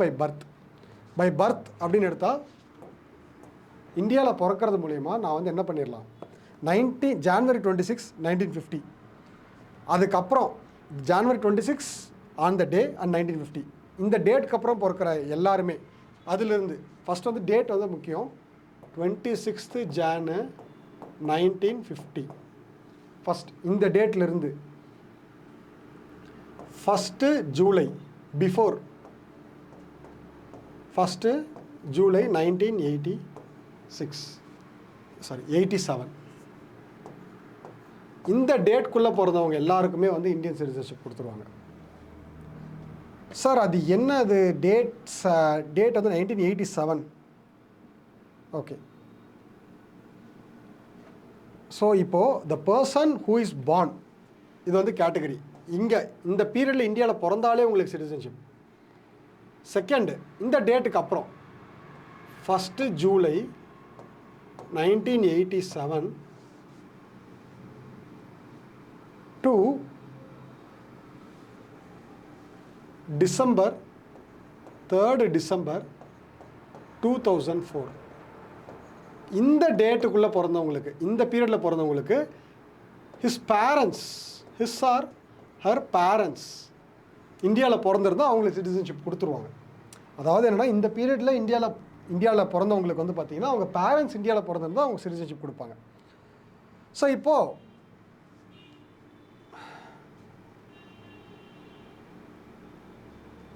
இந்த இடத்துல கண்டிஷன் என்ன அப்படின்னா, either of his parents. So அது வந்து ரொம்ப முக்கியம். எய்தர் ஒன்று அப்பா இல்லை அம்மா, அப்பா இல்லை அம்மா, அந்த 2 பேரில் யாராவது ஒருத்தர் வந்து பார்த்திங்கன்னா சிட்டிசன் ஆஃப் இந்தியாவாக இருக்கணும். இல்லது இந்த பீரியடில் பிறந்தவங்களுக்கு அப்படி இருந்தால் அவங்களுக்கு வந்து என்னென்னா சிட்டிசன்ஷிப் கொடுத்துருவாங்க. Third category, person born after 3rd December 2004 will be granted citizenship if both of his parents are Indian citizen. Condition இதில் வந்து 2 கண்டிஷன் இருக்குது. both of his parents Indian citizen. ரெண்டாவது கண்டிஷன், ஒன் ஆஃப், அப்படி இல்லைன்னா either யாராவது ஒருத்தர் வந்து பார்த்தீங்க அப்படின்னா இந்தியன் சிட்டிசனாக இருந்தால் ஓகே. அதே மாதிரி அந்த ரிமைனிங் இன்னொருத்தர் இருக்காங்க இல்லையா, அவங்க வந்து should not be a illegal immigrant.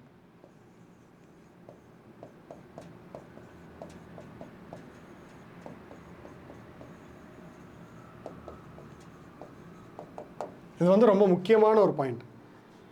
Illegal இமிக்ரெண்ட்டாக இருந்தால் அவங்க பசங்களுக்கு வந்து என்ன பண்ண மாட்டாங்க, சிட்டிசன்ஷிப் கொடுக்க மாட்டாங்க. இது வந்து கேட்டகரி 1. ஸோ இது வந்து பார்த்தீங்கன்னா கேட்டகரி 1. கேட்டகரி 1ல் 3 சப்கிளாஸ், 1, 2, 3. So 3 subclass. இந்த 3 சப்கிளாஸ்க்கு அப்புறம் வந்து பார்த்திங்கன்னா இது வந்து என்ன சொல்லுவாங்க அப்படின்னா பை பர்த். இப்போ டோட்டலாகவே இது வந்து எதை கான்செப்டில் வச்சுருக்கோம், பை பர்த்து தான். ஏன்னா 26 ஜனவரியில் பிறந்தவங்க before July 1, 1987, 3rd December to 2004. So 1st July to 1987, 3rd December to 2004. So என்னென்னா இந்த பீரியடில் பிறந்தவங்களுக்கு வந்து பார்த்திங்கன்னா சிட்டிசன்ஷிப் கொடுத்துட்றாங்க. ஃபஸ்ட்டு கேட்டகரி வந்து பை பர்த்து தெளிவாக பார்த்துக்குங்க. 1, 2, 3. So 1950 to 1987, 87 to 2004, 2004 to present. Okay. So next by பர்த்துக்கு அப்புறம் by descent. So by descent அப்படிங்கிறது என்னென்னா, என்னுடைய மூதாதையர்கள். It means the getting citizenship of the person by the person who was born outside India. இப்போது எல்லாமே இந்தியாவில் பிறந்திருக்கணும். ஆக்சுவலாக இதில் கண்டிஷனே எல்லாமே இந்தியாவில் பிறந்திருக்கணும். அப்போ இந்தியாவில் பிறக்கலைன்னா எனக்கு வந்து சிட்டிசன்ஷிப் கிடைக்காதா அப்படின்னா அதுதான் வந்து பை டெசன்ட். டெசன்ட்டில் வந்து பார்த்திங்கன்னா person who born outside India from, இதுலேயும் category 1, 26th Jan 1950, 26th Jan 1950. But before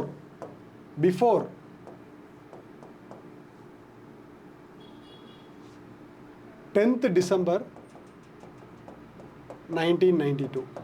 இந்த டேட்குள்ளே இருக்கிறவங்களுக்கு will be treated as Indian citizen if father was an Indian citizen during the time of birth. Father வந்து Indian சிட்டிசனாக இருக்கணும் during time of birth. இது வந்து first condition. இது வந்து by descent.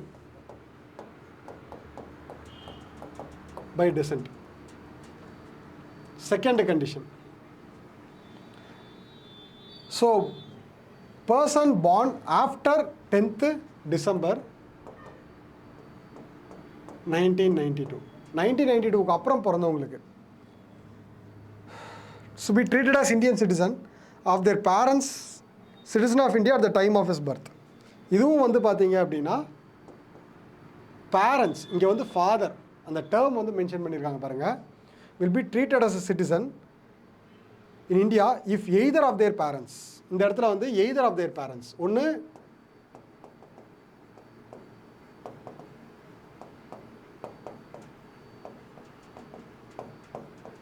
So நமக்கு ஷார்ட்டாக இந்தளவு டீட்டெயிலாக கேட்பாங்களா அப்படிங்கிறது கொஞ்சம் கஷ்டம்தான்.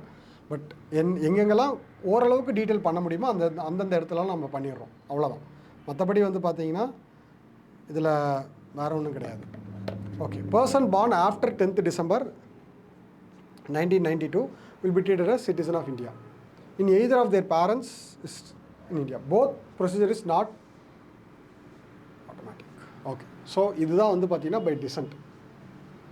பை ரெஜிஸ்ட்ரேஷன் ரொம்ப ரொம்ப சிம்பிள். பை ரெஜிஸ்ட்ரேஷன் அப்படின்னா அதாவது வந்து பார்த்தீங்கன்னா இப்போது இந்தியன் ஆரிஜினாக இருக்காங்க, அவங்க வந்து இந்தியன் சிட்டிசன் ஆகணும் அப்படின்னு நினச்சாங்கன்னா, இப்போ வெளிநாட்டில் இருக்காங்கன்னா அவங்க வந்து ரெஜிஸ்டர் பண்ணணும்.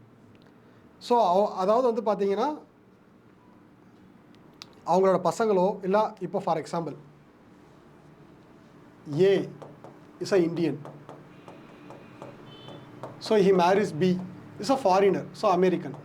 இப்போ இவங்கள வந்து என்ன பண்ணணும்னா ரெஜிஸ்டர் பண்ணணும் இந்தியாவில். சிட்டிசனாக ரெஜிஸ்டர் பண்ணால் அவங்க வந்து வித் பர்டிகுலர் டைம் வந்து பார்த்தீங்கன்னா ரெஜிஸ்டர் பண்ணாங்க அப்படின்னா with persons of Indian origin இந்த மாதிரி வார்த்தையெல்லாம் கேள்விப்பட்டிருப்பீங்க. ஸோ அவங்களோட ஸ்பௌசஸ் எல்லாமே அவங்களே வெளிநாட்டிலே தான் கம்ப்ளீட்டாக இருப்பாங்க. பட் அவங்க ஆஸ் இந்தியன் சிட்டிசனாக அவங்கள வந்து ரெப்ரசன்டேட் பண்ணணும் அப்படின்னா அவங்க என்ன பண்ணணும்னா வந்து ரெஜிஸ்டர் பண்ணணும். ஓகே.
ஸோ சிட்டிசன்ஷிப் பொறுத்தவரையும் நமக்கு இந்த லிமிட்டட் பாயிண்ட்ஸ் தெரிஞ்சால் போதும், சரிங்களா? ஸோ நெக்ஸ்ட் வந்து பார்த்தீங்க அப்படின்னா இந்த டைப்ஸ் ஆஃப் சிட்டிசன்ஷிப், அதாவது சின்ன சின்ன கரெக்ஷன் மீன்ஸ் சின்ன சின்ன ஆல்ட்ரேஷன்ஸ் இருக்கும். என்ஆர்ஐஸ், ஓசிஐ, பிஐஓ, இதை மட்டும் தெரிஞ்சுக்கோங்க. இதை பற்றி டீட்டெயிலாக நமக்கு தேவையில்லை. NRIs, PIOs, OCI. NRI non residential India, PIO people of Indian origin, overseas citizen of India. So இது வந்து பார்த்தீங்க அப்படின்னா மூணுத்துக்கும் இருக்கக்கூடிய டெஃபினிஷன்ஸ். ஸோ இதில் யார் இந்தியன் சிட்டிசன்? ஸோ இவங்க எல்லாருமே வந்து பார்த்தீங்க அப்படின்னா இந்தியன் சிட்டிசன் தான், சரிங்களா? பட் இந்த பிஐஓ அப்படிங்கிறது வந்து என்னென்னா person of Indian origin. So person of Indian origin, இந்த பர்சன் ஆஃப் இந்தியன் ஆரிஜின்னா இந்தியன் ஆரிஜின் தான், பட் அவங்க அவுட் சைட் த கண்ட்ரி போய் சிட்டிசன்ஷிப் அக்வயர் பண்ணிட்டாங்க, ஓகேங்களா? ஸோ என்ஆர்ஐ அப்படிங்கிறது non residential Indian but is a Indian. Overseas citizen of Indian அப்படிங்கிறது person registered as a OCI under citizenship act 1955, சரிங்களா? So இது மூணு மட்டும் நமக்கு தெரிஞ்சிட்டா போதும். அதாவது என்னென்னா, பட் இதில் வந்து இவங்க ரெண்டு பேரும் சிட்டிசன் ஆஃப் இந்தியா தான், பட் இவங்க வந்து they are not citizen of India. So overseas citizen of India, overseas citizen of India அப்படி சாரி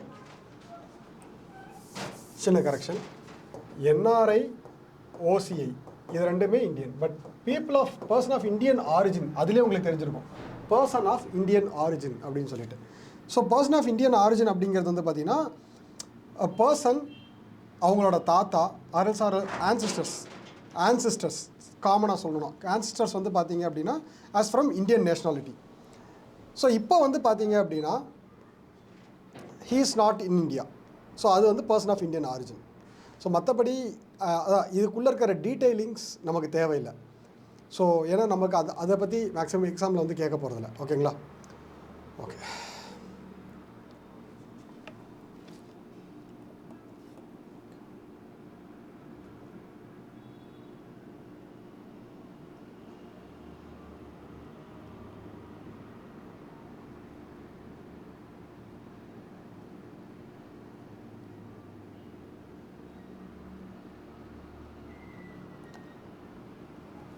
ஸோ நெக்ஸ்ட் வந்து பார்த்தீங்க அப்படின்னா ஸ்டேட் லெஜிஸ்லேச்சர்.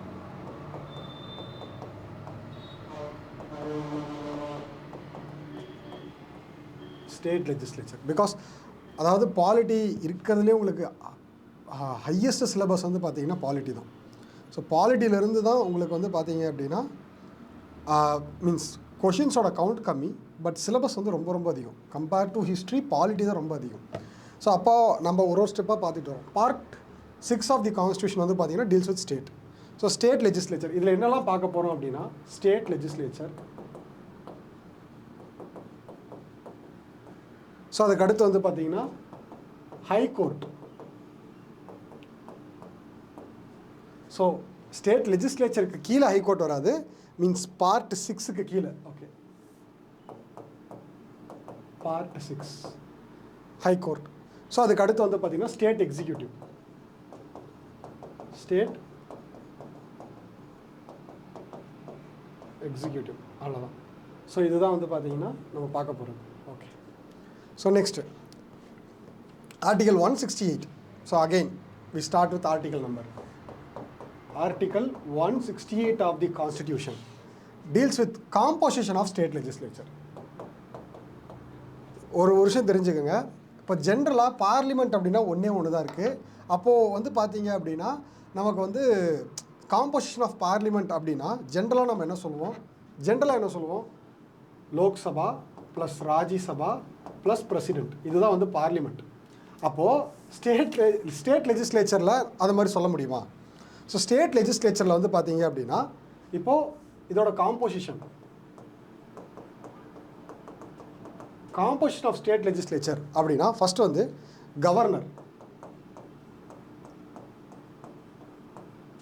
கவர்னர்ஸ் அப்படின்னு எடுத்துக்கிட்டிங்கன்னா இஸ் அப்பாயிண்டட் பை. நல்லா பாருங்கள், president is elected by, but governors are not elected, they are appointed by central government, that is appointed by president. Governor is appointed by presidents. So okay, இது நம்ம டீட்டெயிலாக பின்னாடி பார்ப்போம். Governor and legislature.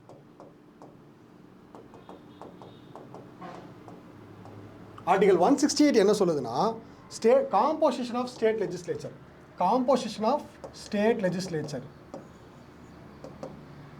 Governor and legislature, இந்த ரெண்டு பேர் தான் வந்து பார்த்தீங்கன்னா காம்போசிஷன் ஆஃப் ஸ்டேட் லெஜிஸ்லேச்சர். ஒரு சில ஸ்டேட்ஸில் வந்து பை கேமரலாக இருக்கும் legislature. So state legislative council, state legislative assembly ஒரு சில ஸ்டேட்ஸில். ஸோ ஃபர்ஸ்ட் வந்து பார்த்தீங்க அப்படின்னா, அதாவது டோட்டலாக அவுட் ஆஃப் 28 ஸ்டேட்ஸ் 6 ஸ்டேட்ஸ் வந்து பார்த்தீங்க அப்படின்னா நமக்கு வந்து bicameral legislation. 6 states question வரலாம். ஹவு மெனி ஸ்டேட்ஸ் வந்து பார்த்தீங்கன்னா bicameral 2 houses. Bicameral means 2 houses. How many states are containing bicameral legislation அப்படின்னு கேட்டால் 2 ஹவுசஸ். நல்லா ஞாபகம் வச்சுக்கோங்க, எக்ஸாமில் வரலாம். டோட்டலாக 2 ஹவுசஸ் வந்து பார்த்தீங்கன்னா 6 ஸ்டேட்ஸ். மொத்தமாக வந்து 2 ஹவுசஸ் பை கேமரல்.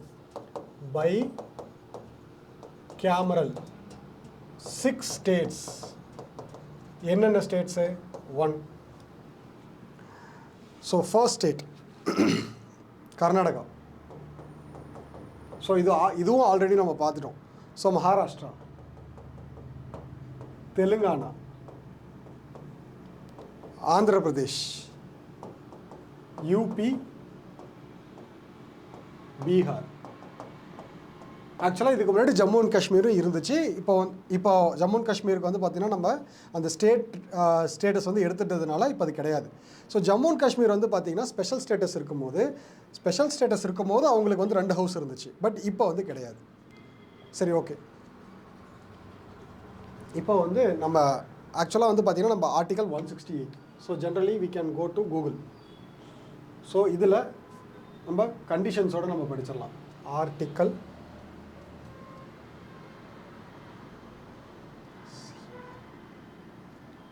168.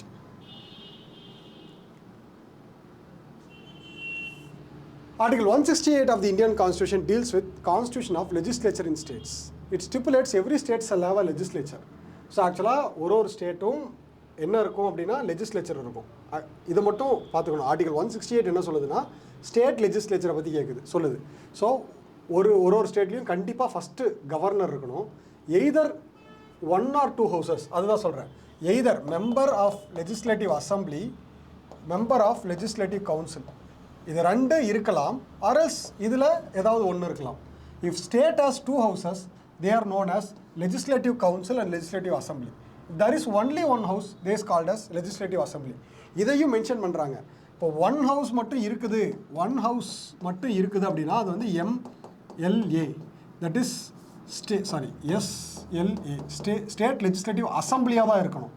2 ஹவுசஸ் இருந்தால் மட்டும்தான் state legislative assembly plus state legislative council. So நம்ம கேட்கலாம் இந்த இடத்துல எய்தர் 1 or 2ன்னு கொடுத்துருக்காங்க இல்லையா? அப்போது எய்தர்னு கொடுத்துருக்கிறதுனால state legislative assembly or state legislative council அப்படின்னு சொல்லலாம் இல்லையா? அதனால தான் அவங்க அதை சொல்லிட்டாங்க. அதை வந்து அடுத்த பாயிண்டில் கிளாரிஃபை பண்ணிட்டாங்க. அப்படி 1 2 ஹவுஸ் இருந்தால் state legislative council, so state legislative council, state legislative அசம்பிளின்னு இருக்கணும். அப்படி ஒரு ஹவுஸ் மட்டும் இருந்தால் அப்போ கம்பல்சரி என்ன இருக்கணும்? லெஜிஸ்லேட்டிவ் அசம்பிளி தான் இருக்கணும். அப்போது ஸ்டேட் லெஜிஸ்லேட்டிவ் அசம்பிளி தான் இருக்கணும். ஸோ ரொம்ப ரொம்ப முக்கியமான ஒரு பாயிண்ட். ஸோ ஆர்டிகல் 168 வந்து சொல்லுது. ஓகேங்களா? சரி. ஸோ இதுதான் பை கேமரல் ஸ்டேட்டு. 168 வந்து பார்த்தீங்கன்னா அதை சொல்கிறாங்க. Okay.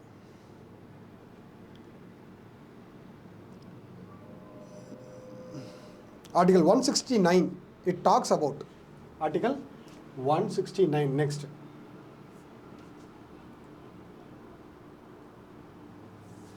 Talks about deals with abolition or creation of legislative council. பாருங்க, திரும்பவும் இந்த இடத்துலையும் வந்து ட்விஸ்ட் இருக்குது. என்னென்னா assembly permanent, state legislative assembly வந்து பார்த்தீங்கன்னா permanent. State legislative assembly is a permanent thing. Article 168 வந்து அதை பற்றி சொல்லுது. ஓகே. ஆர்டிகல் 169 என்ன சொல்லுது? Deals with abolition or creation of legislative council in the state. Article 169 வந்து பார்த்தீங்கன்னா just deals with abolition or creation of legislative council. அவ்வளோதான். Abolition or creation of legislative council இதுதான் வந்து பார்த்தீங்கன்னா ஸ்டேட் ஆர்டிகல் 169 சொல்லுது. MLCs அதான் சொல்லுவோம். MLC member of legislative council, MLA அப்படின்னா மெம்பர் ஆஃப் லெஜிஸ்லேட்டிவ் அசம்பிளி. இப்போ நம்ம உங்களுக்கு ஈஸியாக புரிகிற மாதிரி சொல்லணும்னா 168 வந்து என்ன சொல்லுதுன்னா எம்எல்ஏ எம்எல்சி இது ரெண்டு பேரும் இருக்கணும் அப்படின்னாலுமே ஓகே. இதுக்கு பேர் தான் பை கேமரல் ஆர்எல்ஸ் ஒரு ஹவுஸ் இருக்கணும்னா எம்எல்ஏ கண்டிப்பாக இருக்கணும். சரி, இது வந்து மெம்பர் ஆஃப் லெஜிஸ்லேட்டிவ் அசம்பிளி. அதாவது உங்களுக்கு புரிகிற மாதிரி சொல்கிறேன், MLA MLC member of legislative council. இதை ஜென்ரலாக டெக்னிக்கலாக சொல்லணும் அப்படின்னா legislative assembly plus legislative council இருக்கலாம், ஆர்எல்ஸ் லெஜிஸ்லேட்டிவ் அசம்பிளி மட்டும்தான் இருக்கணும். லெஜிஸ்லேட்டிவ் கவுன்சில் வந்து பார்த்தீங்கன்னா எங்கேயுமே லெஜிஸ்லேட்டிவ் கவுன்சில் அப்படிங்கிறது வந்து இருக்கலாம்னு சொல்லலை. லெஜிஸ்லேட்டிவ் கவுன்சில் வந்து இன் அடிஷன் டு லெஜிஸ்லேட்டிவ் அசம்பிளியாக இருக்கலாம். But its member of legislative assembly is must. இதை தான் வந்து ஆர்டிகல் 168 சொல்கிறாங்க. ஆர்டிகல் 169 என்ன சொல்கிறாங்க? ஆர்டிகல் 169 என்ன சொல்கிறாங்க? Constitution deals with abolition or creation of legislative council. அதான் சொன்னோம், ஒரு ஸ்டேட்டுக்கு லெஜிஸ்லேட்டிவ் கவுன்சில் இருக்கணுமா கூடாதா அப்படிங்கிறத வந்து எது டீல் பண்ணுதுன்னா article 169 of the constitution. State legislative council, that means member of legislative council, MLC. So article 169 deals with to create or abolition of legislative council. ஓகேங்களா? That is Article 169. Okay. Next, Article 170. Article 170.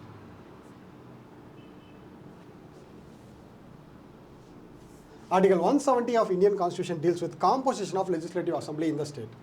Okay. So நம்ம எப்படி வந்து பார்த்தீங்க அப்படின்னா இதுக்கு முன்னாடியே வந்து நம்ம காம்போசிஷன் ஆஃப் பார்லிமெண்ட் பற்றி பார்த்துருந்தோம். ஷுட் நாட் பி மோர் தேன் 550 அப்படிங்கிற மாதிரி பார்த்துருந்தோம். ஓகே, இப்போது நம்ம வந்து பார்த்தீங்க அப்படின்னா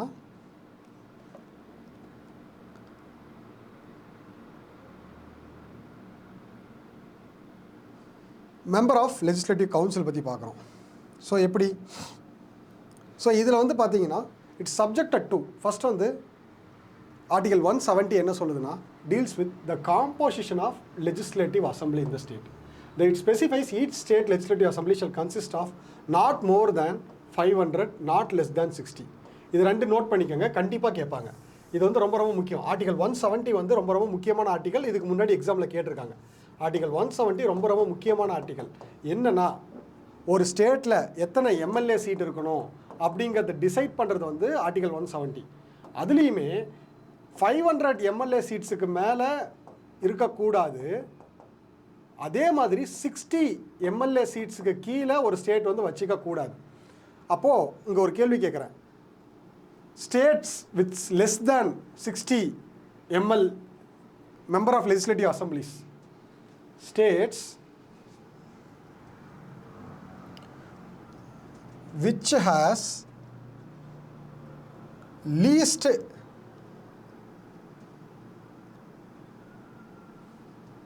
lowest MLA seats. Sikkim is the fewest legislative assembly seats among the India which has only 32 seats. So அப்போது இந்த இடத்துல பாருங்கள், நான் வந்து நம்ம கொஞ்ச நேரத்துக்கு முன்னாடி தான் பார்த்தோம் 60 சீட்ஸுக்கு கம்மியாக இருக்கக்கூடாதுன்ட்டு. பட் 32 சீட்ஸ் தான் இருக்குது சிக்கிம்க்கு. அதுதான் சொல்ல வந்தேன், இது வந்து எக்ஸப்ஷன். ஸோ ஆர்டிகல் 170 சீட்ஸில் ஆர்டிகல் 170 என்ன சொல்லுது அப்படின்னா ஆர்டிகல் 170 வந்து பார்த்தீங்கன்னா ஆர்டிகல் 170 வந்து நமக்கு வந்து என்ன சொல்லுதுன்னா Indian constitution deals with composition of legislative assembly. 500 maximum 500 MLAs வச்சுக்கலாம், மினிமமாக 60 எம்எல்ஏஸ் கண்டிப்பாக ஒரு ஸ்டேட்டில் இருக்கணும்னு சொல்லுது. அப்படி பார்த்துக்கிட்டோன்னா எல்லா ஸ்டேட்லேயும், இந்தியாவில் இருக்கக்கூடிய எல்லா ஸ்டேட்லேயும் அந்த 60 மெம்பர்ஸ் ஆர்எல்ஸ் 500க்கு மேலே இல்லை 60 மெம்பர்ஸுக்குள்ளே இருக்கிறாங்க அப்படின்னா ஒரு சில எக்ஸப்ஷன்ஸ் இருக்குது. சிக்கிமில் வந்து பார்த்தீங்க அப்படின்னா 32 சீட்ஸ், கோவாவில் லெஸ் தேன் 30, அருணாச்சல பிரதேஷில் லெஸ் தேன் 30, மிசோரமில் 40 சீட்ஸ் இருக்காங்க.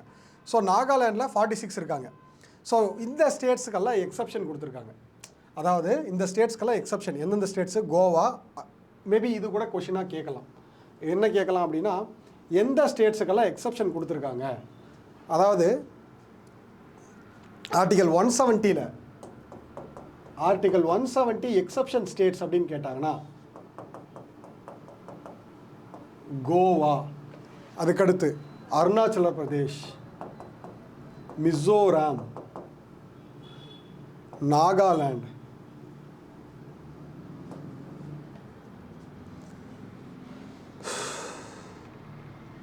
ஓகேங்களா? இது வந்து ரொம்ப முக்கியம். ஸோ இதுதான் ஆர்டிகல் 170. ஸோ லெஜிஸ்லேட்டிவ் கவுன்சில் அதோட காம்போசிஷன் எப்படி டிசைட் பண்ணுவாங்க? ஸோ அது வந்து பார்த்தீங்க அப்படின்னா லெஜிஸ்லேட்டிவ்ஸ் அசம்பிளியோட காம்போசிஷனை பொறுத்து லெஜிஸ்லேட்டிவ் கவுன்சிலோட காம்போசிஷன் வந்து டிசைட் பண்ணுவாங்க. ஸோ இந்த இடத்துல member of composition of legislative council இது வந்து கண்டிப்பாக முக்கியம். பட் எக்ஸாமில் கேட்கறதுக்கு உண்டான வாய்ப்புகள் ரொம்ப கம்மி. பிகாஸ் இது வந்து ரொம்ப காம்ப்ளிகேஷனான ஒரு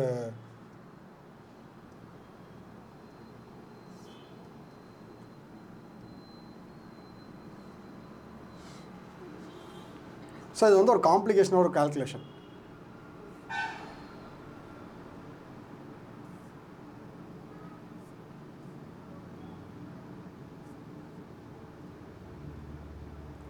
Article 171. The total members of the Legislative Council of State having such as council shall not exceed 1/3 of the total number of membership of Legislative Assembly. So first வந்து இந்த calculation தெரிஞ்சுக்கங்க.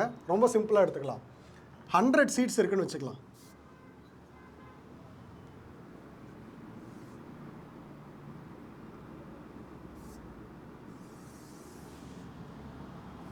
இப்போது 100 சீட்ஸ், அதாவது 100 legislative assembly seeds, அதாவது 100 MLAs இருக்காங்கன்னு வச்சுக்கலாம். இப்படி தான் ஈஸியாக ஞாபகம் வச்சுக்கணும்.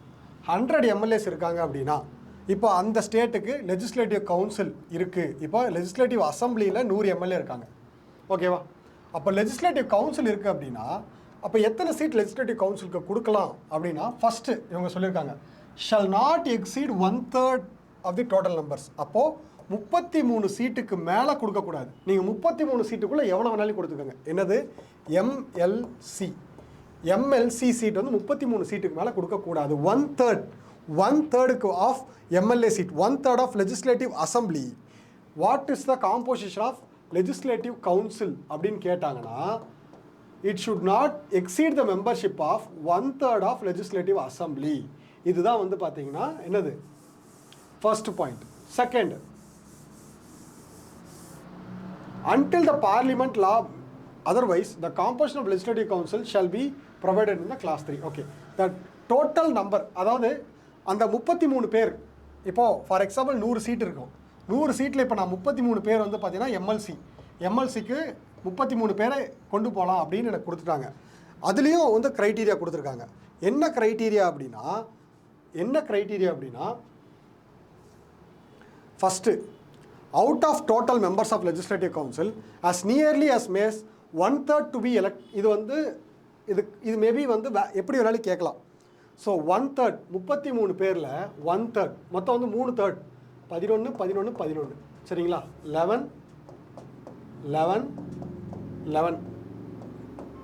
ஓகேவா? 11 first 1/3 elected by electorates consisting of members of municipalities, district board and such as other local authorities in the state as a parliament may be made by law specifies. 1/3 வந்து elected by electorates. அந்த electorates அப்படின்னா 1/3 of the people வந்து member of municipalities, district boards and local authorities. அதாவது municipalities, district boards and local authorities இவங்களில் இதில் வந்து 1/3.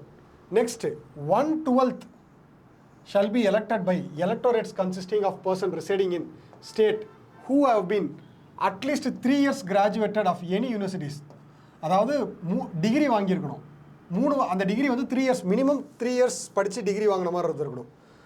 So அதே ஸ்டேட்டில் இப்போ தமிழ்நாட்டில் இருந்து எம்எல்சி எடுக்கிறாங்க அப்படின்னா தமிழ்நாட்டிலே இருந்த யூனிவர்சிட்டியில் அவர் வந்து படித்து டிகிரி வாங்கியிருக்கணும். 3 years of portion of qualification prescribed. ஓகே, இது வந்து 1/3, இது வந்து 1/12. Next, as nearly as may 1/12 shall be elected by electorates consisting of persons who have been least 3 years engaged in teaching in such as educational institutes within the states. Teachers 1/12 வந்து பார்த்தீங்கன்னா teachers within the states. Okay. As nearly as made, 1/3 shall be elected by the members of Legislative Assembly from the state from among the persons who are not the member of Assembly. As nearly as may, 1/3 shall be elected by members of Legislative Assembly of state from amongst the person who are not member of the Legislative Assembly. So இது வந்து பார்த்தீங்கன்னா 1/3. என்னன்னா யாரை வேணாலையும் நீங்கள் வந்து பார்த்தீங்கன்னா legislative council மெம்பராக elect பண்ணலாம். பட் அதில் வந்து 1/3 வந்து பார்த்தீங்க அப்படின்னா நமக்கு வந்து யாராக not the member of legislative அசம்பிளியாக இருக்கணும். ஓகே. ஸோ அவ்வளோதான். இப்போது உங்களுக்கு இந்த கவுண்டிங்கை வந்து கண்டிப்பாக 100% இந்த மாதிரி கேட்க மாட்டாங்க. பட் எப்படி கேட்பாங்க, ரொம்ப சிம்பிளாக கேட்பாங்க. எப்படி கேட்பாங்க அப்படின்னா composition of legislative council. First வந்து பார்த்தீங்கன்னா நமக்கு வந்து 1/3 elected by member of electorates from local bodies. 1/3 வந்து எலெக்டட் ஃப்ரம் லோக்கல் பாடிஸ். சரி, okay. Elected from local bodies, முனிசிபாலிட்டிஸ்லேருந்து எலெக்ட் பண்ணுறாங்க. ஓகே. இவங்களை யார் எலெக்ட் பண்ணுவா? கண்டிப்பாக எலெக்ஷன் நடக்கணும் இல்லையா? இப்போ உங்களுக்கு புரியும். எலெக்ஷன் நடந்தால் ஓட்டிங் பண்ணணும். எல்லாருமே காமன் பீப்புளெலாம் வழக்கம் போல் above 18 ஏஜஸ் கிராஸ் பண்ண ஓட் பண்ணுவாங்களான்னா கிடையாது. That is electorate college. நான் சொல்லியிருக்கேன் இதுக்கு முன்னாடி. எலக்டோரேட் காலேஜ் நம்ம பிரசிடென்ட் எலெக்ஷன் பார்க்கும்போது எலக்டோரேட் காலேஜ் பற்றி சொல்லியிருக்கேன். அப்போது இந்த இடத்துல வந்து இந்த electorate college of electing the members of 1/3 of legislative council are from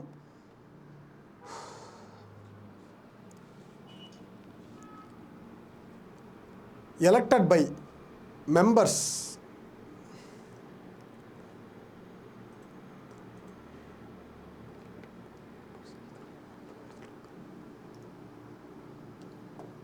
one-third members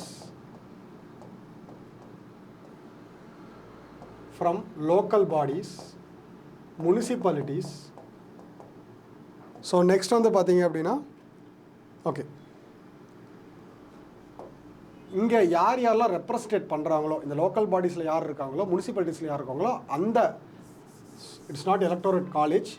so இந்த மெம்பர்ஸ் 1/3 வந்து பார்த்தீங்க அப்படின்னா they are from local bodies and municipalities. Okay. Next 1/12 graduate certificates. ரொம்ப சிம்பிளாக. So okay, we can simplify this. இதுதான் வந்து 1/3 are elected from local bodies and municipalities, 1/3 are from graduates from the same states, 1/3 வந்து teachers. So இது வந்து அடுத்த 1/3. So அதுக்கு அடுத்து வந்து 1/12. It is 1/3, 1/12 are graduates, 1/12 are teachers from the same state. So next, 1/3 are chosen by member of state legislative council. 1/3 are chosen by member of state legislative assembly. So this, okayங்களா? So remaining 1/6 shall be nominated by governors. Remaining 1/6 வந்து shall be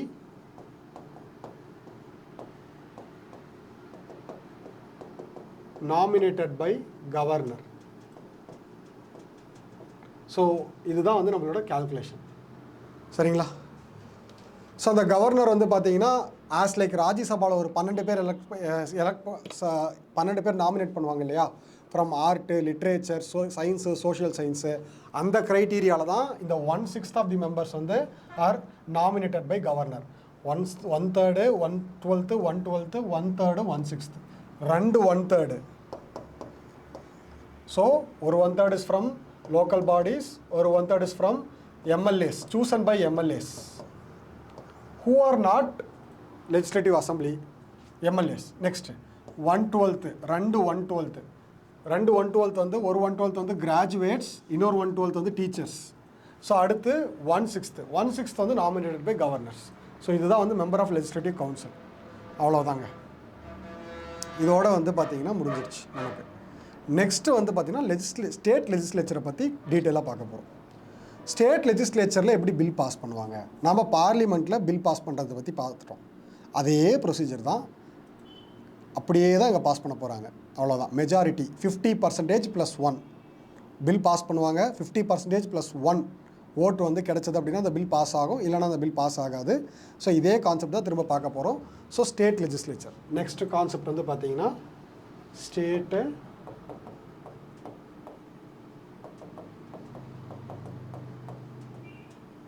state legislature. Okay, state லெஜிஸ்லேச்சரில் அப்போது நம்ம ஒரு concept பார்த்தோம், மணி bill அப்படின்ட்டு. லோக்சபா, ராஜ்யசபா. இப்போ state லெஜிஸ்லேச்சர்னு எடுத்துக்கிட்டால் அந்த இடத்துல வந்து 2 ஹவுஸ், எல்லா 6 ஸ்டேட்ஸில் மட்டும் தான் 2 ஹவுஸ் இருக்குது. ஆனால் மற்ற ஸ்டேட்ஸ்லாம் ஒரு ஹவுஸ் தான் இருக்குது. அந்த இடத்துல மணி பில் அப்படிங்கிற ஒரு ஆக்ட் வருமா? ஸோ லெஜிஸ்லேட்டிவ் கவுன்சில் இருக்கக்கூடிய இடத்துல மணி பில் வரும். நல்லா ஞாபகம் வச்சுக்கோங்க. லெஜிஸ்லேட்டிவ் கவுன்சில் எந்தெந்த ஸ்டேட்ஸ், 6 ஸ்டேட்ஸ் பார்த்தோம் இல்லையா, அந்த 6 ஸ்டேட்ஸுக்கு லெஜிஸ்லேட்டிவ் கவுன்சில் இருக்குது, அங்கே வந்து மணி பில் வரும். மற்ற இடத்துலலாம் ஆர்டினரி பில் தான். ஸோ ஆர்டினரி பில் என்ன ஆகும், ஜென்ரலாக பில் பாஸ் பண்ணுவாங்க, மெஜாரிட்டியை வந்து கேட்பாங்க. மெஜாரிட்டியை கேட்டுட்டு என்ன பண்ணுவாங்க, ஓகே மெஜாரிட்டி வந்துச்சு அப்படின்னா it shall be passed. Majority வரலன்னா கண்டிப்பாக ரூலிங் கவர்மெண்ட் இருக்கும்போது மெஜாரிட்டி வராமல் இருக்காது. மெஜாரிட்டி வரலன்னா there shall be ruling government வந்து என்ன ஆகிடும், ஃபெயில் ஆகிடும். அவ்வளோதான். நோ கான்ஃபிடன்ஸ் மோஷன் பாஸ் பண்ணுவாங்க, கவர்மெண்ட் வந்து ஃபெயில் ஆகிடும். ரொம்ப சிம்பிளாக முடிச்சிடலாம், அவ்வளோதான். ஓகேங்களா? Okay, next high court. ஸோ நம்ம சுப்ரீம் கோர்ட் பார்த்து முடிச்சிட்டோம். ஸ்டேட் லெஜிஸ்லேச்சரில் high court. It will be like revision மாதிரி தான் இருக்கும். ஏன்னா நம்ம ஃபஸ்ட்டே யூனியன் பார்லிமெண்ட்டை பற்றி பார்த்தோம், பார்லிமெண்ட்டில் ரொம்ப டீட்டெயிலாக பார்த்தோம். அதே மாதிரி ஸ்டேட் லெஜிஸ்லேச்சரில் நம்பர்லாம் சொல்ல முடியாது. ஏன் சொல்ல முடியாது? தமிழ்நாட்டில் எத்தனை கான்ஸ்டியூவன்சி இருக்குது? ஸோ 234 கான்ஸ்டியூவன்சிஸ் இருக்குது. ஸோ கேரளாவில் எவ்வளோ இருக்குன்றது it will B depends, number வந்து வேரி ஆகும். ஸோ அப்போது அந்தந்த ஸ்டேட்டுக்கு மெஜாரிட்டி 50% +1 அவ்வளோதான். 234 தொகுதி இருக்கா, 234ல் 117 தொகுதியா? ஸோ 117 தொகுதிக்கு மேலே மீன்ஸ் ஒரு பில் பாஸ் பண்ணாங்க அப்படின்னா அது வந்து ஆக்டாக மாறும். இல்லைனா ஆக்டாக மாறாது. ஆக்டாக மாறல அப்படின்னா சென்சோர் மோஷன் பாஸ் ஆகும். சென்சோர் மோஷன் பாஸ் ஆச்சு அப்படின்னா அது followed by no confidence motion. So censure motion is passed against any minister. அதே தான், பில் யார் கொண்டு வராங்களோ அவங்க மேலே பாஸ் பண்ணால் சென்சோர் மோஷன். அதுவே சென்சோர் மோஷன் சக்ஸஸ் ஆச்சு அப்படின்னா அதுக்கடுத்து நோ கான்ஃபிடன்ஸ் மோஷன் பாஸ் ஆகிடுவோம். பட் இந்த மாதிரி இன்சிடென்ட்லாம் மேக்ஸிமம் மெஜாரிட்டி கவர்மெண்ட்டில் நடக்காது, கோயிலேஷன் கவர்மெண்ட்டில் தான் நடக்கும். Okay, next high courts of India. யார் ஹை கோர்ட்ஸ் ஆஃப் ஜட்ஜஸை யார் அப்பாயின்ட் பண்ணுறா? கொலீஜியம் அப்பாயின்ட் பண்ணுறாங்க. ஜஸ்ட்டு கொஞ்ச நேரத்துக்கு மீன்ஸ் ஒரு கொஞ்சம் கிளாஸஸ்க்கு முன்னாடி தான் இது எல்லாமே பார்த்தோம். என்னது, ஹை கோர்ட்டோட ஜட்ஜஸை யார் அப்பாயின்ட் பண்ண போகிறா? கொலீஜியம். சுப்ரீம் கோர்ட்டோட ஜட்ஜஸை யார் அப்பாயின்ட் பண்ண போகிறா? கொலீஜியம். நடுவில் என்ஜாக்ட்னு ஒரு பாடி வந்துச்சு, பட் அது வந்து பார்த்தீங்க அப்படின்னா டிஸ்மேண்டில் பண்ணிட்டாங்க. Okay, so number of judges, இது வந்து number of judges in high court வந்து எவ்வளோ? ஃபஸ்ட்டு வந்து இந்த இடத்துல நம்ம ஒரு ஜிகே கொஷினை விட்டுட்டோம். என்னென்னா number of supreme court judges, number of supreme court judges. There are currently 33 judges including CJI. கண்டிப்பாக ரொம்ப ரொம்ப முக்கியமான ஒரு question. There are 33 judges. So அது மட்டும் இல்லை, இந்தியாவுக்கு வந்து first female chief justice of India வர போகிறாங்க.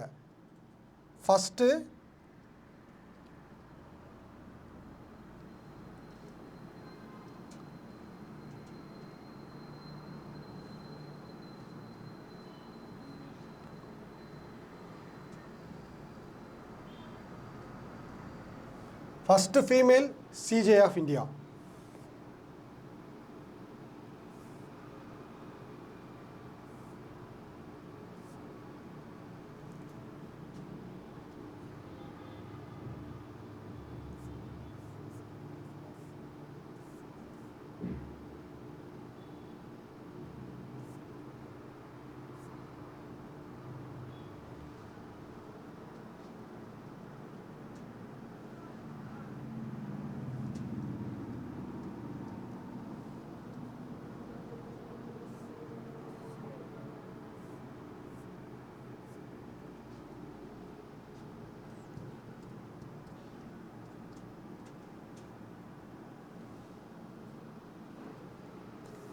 PV Nagarathna.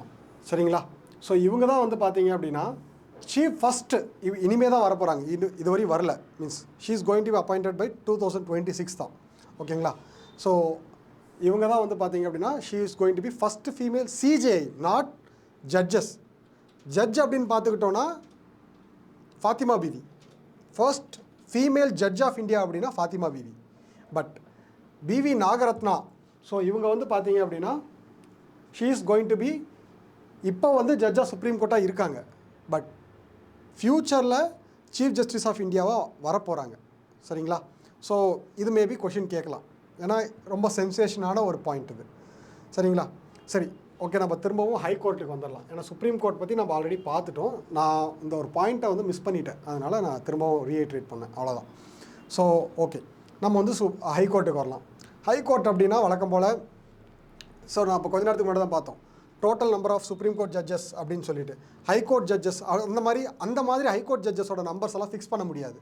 So they are determined by president of India, who determines the number of judges in number of judges in high court. யாருன்னா president.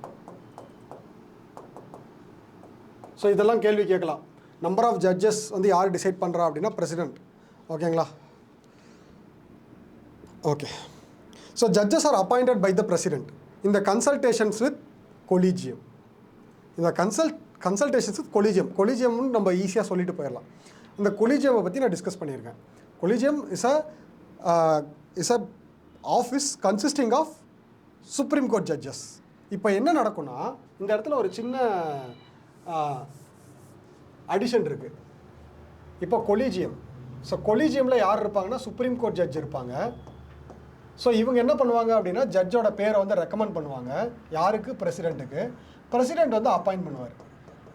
இப்போது இதுவே வந்து ஹைகோர்ட் அப்பாயின்மெண்ட்ஸ், இது வந்து supreme கோர்ட்டுக்கு. High court அப்பாயின்மெண்ட்னா இப்போ தமிழ்நாடு ஹைகோர்ட்டுக்கு நாங்கள் வந்து ஜட்ஜஸ் அப்பாயிண்ட் பண்ணுறோம் அப்படின்னா இந்த கொலிஜியம் குரூப்பில் ப்ளஸ் இந்த தமிழ்நாட்டிலேருந்து அந்த ஜட்ஜஸ், தமிழ்நாடு ஹைகோர்ட் ஜட்ஜஸ்லேருந்து தமிழ்நாடு ஹைகோர்ட் சீஃப் ஜஸ்டிஸ் வந்து என்ன பண்ணுவார்னா இந்த குரூப்பில் இருப்பாங்க.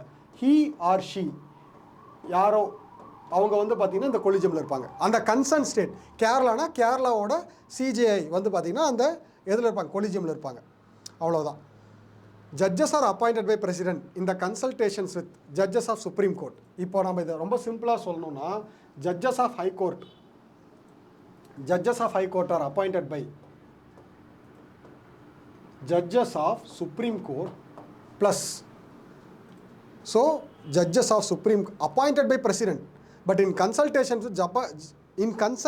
with judges of Supreme Court and the judge of High Court of concerned state இது வந்து ரொம்ப முக்கியம், of concerned state. So additionally plus the governor of the state. This is how High Court judge are appointed. ஓகேங்களா?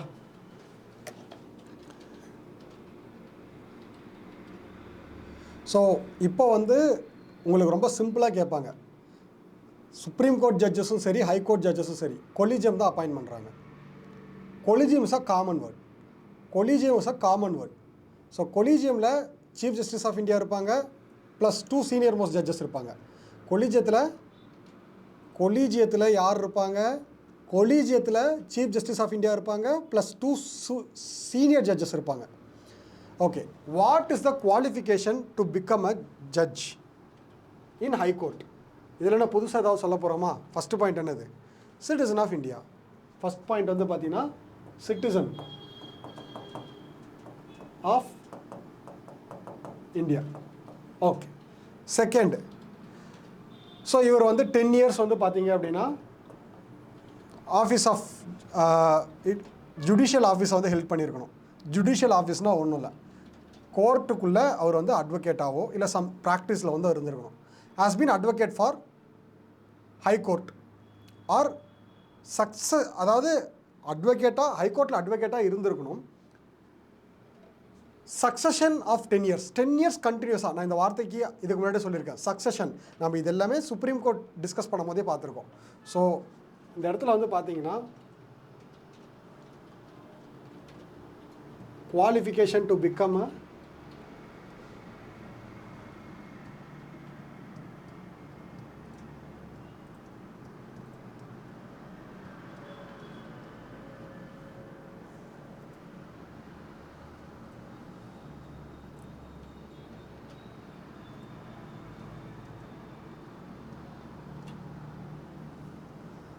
High Court judge. So here must be a citizen of India, have either held a judicial office in India for at least 10 years or been advocate for High Court for at least 10 years.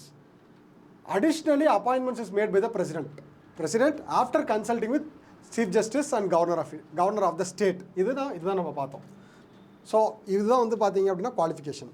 So types of judges, supreme court judge, high court judge, இது ரெண்டுத்தையுமே பார்த்தோம். Okay, Supreme Court Chief Justice is appointed by President. Chief Justice of High Court is also appointed by President. Additionally, Governor of the state வந்து பார்த்தீங்கன்னா அந்த இடத்துல இருப்பார். So இது ரெண்டு தான் வந்து பார்த்தீங்கன்னா நம்ம பார்க்க வேண்டியது. ஸோ நெக்ஸ்ட் வந்து அட்ஹாக் ஜட்ஜஸ். அட்ஹாக் ஜட்ஜஸ் அப்படின்னா எப்பயுமே வந்து ஒரு கோரம் இருக்கணும். கோரம்னா நான் என்ன சொன்னேன், 3, 5, 7, 9 இந்த மாதிரி ஆட் நம்பர்ஸில் இருக்கணும். அதுதான் கோரம். கோரம்னா ஜஸ்ட் ஒரு குரூப். ஒரு கோரம் இருந்தால் தான் ஒரு கேஸை வந்து ஹெல்ப் பண்ண முடியும்.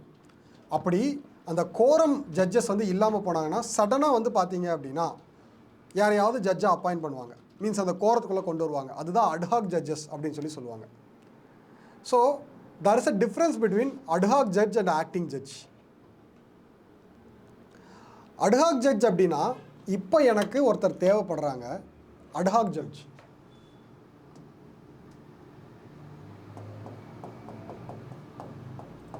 அட்ஹாக் ஜட்ஜ்னா இப்போ எனக்கு ஒருத்தர் தேவைப்படுறாங்க, ஜஸ்ட் அவனை ஹையர் பண்ணிக்கிறேன். சீஃப் ஜஸ்டிஸ் ஆஃப் இந்தியா நினச்சா அட்ஹாக் ஜட்ஜை வந்து ஹையர் பண்ண முடியும். பட் ஆக்டிங் ஜட்ஜ் அப்படிங்கிறது என்னென்னா is appointed by president. So இது மட்டும் நமக்கு தெரியணும். ஓகே,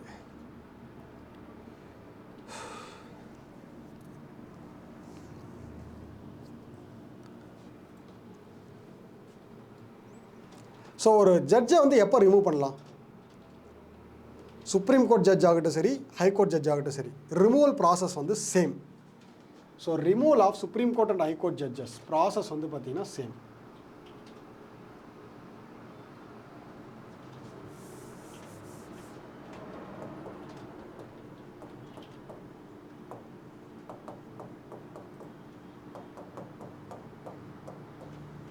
ரெண்டு பேருக்குமே சேம். ஃபஸ்ட்டு வந்து பார்த்தீங்கன்னா ரெண்டு ரீசனால் மட்டும்தான் நம்ம வந்து ஜட்ஜஸ் வந்து ரிமூவ் பண்ண முடியும். ஒன்று வந்து இன்கெப்பாசிட்டி, ஸோ செகண்ட் வந்து பார்த்தீங்கன்னா மிஸ்கண்டக்ட். அவரால் வந்து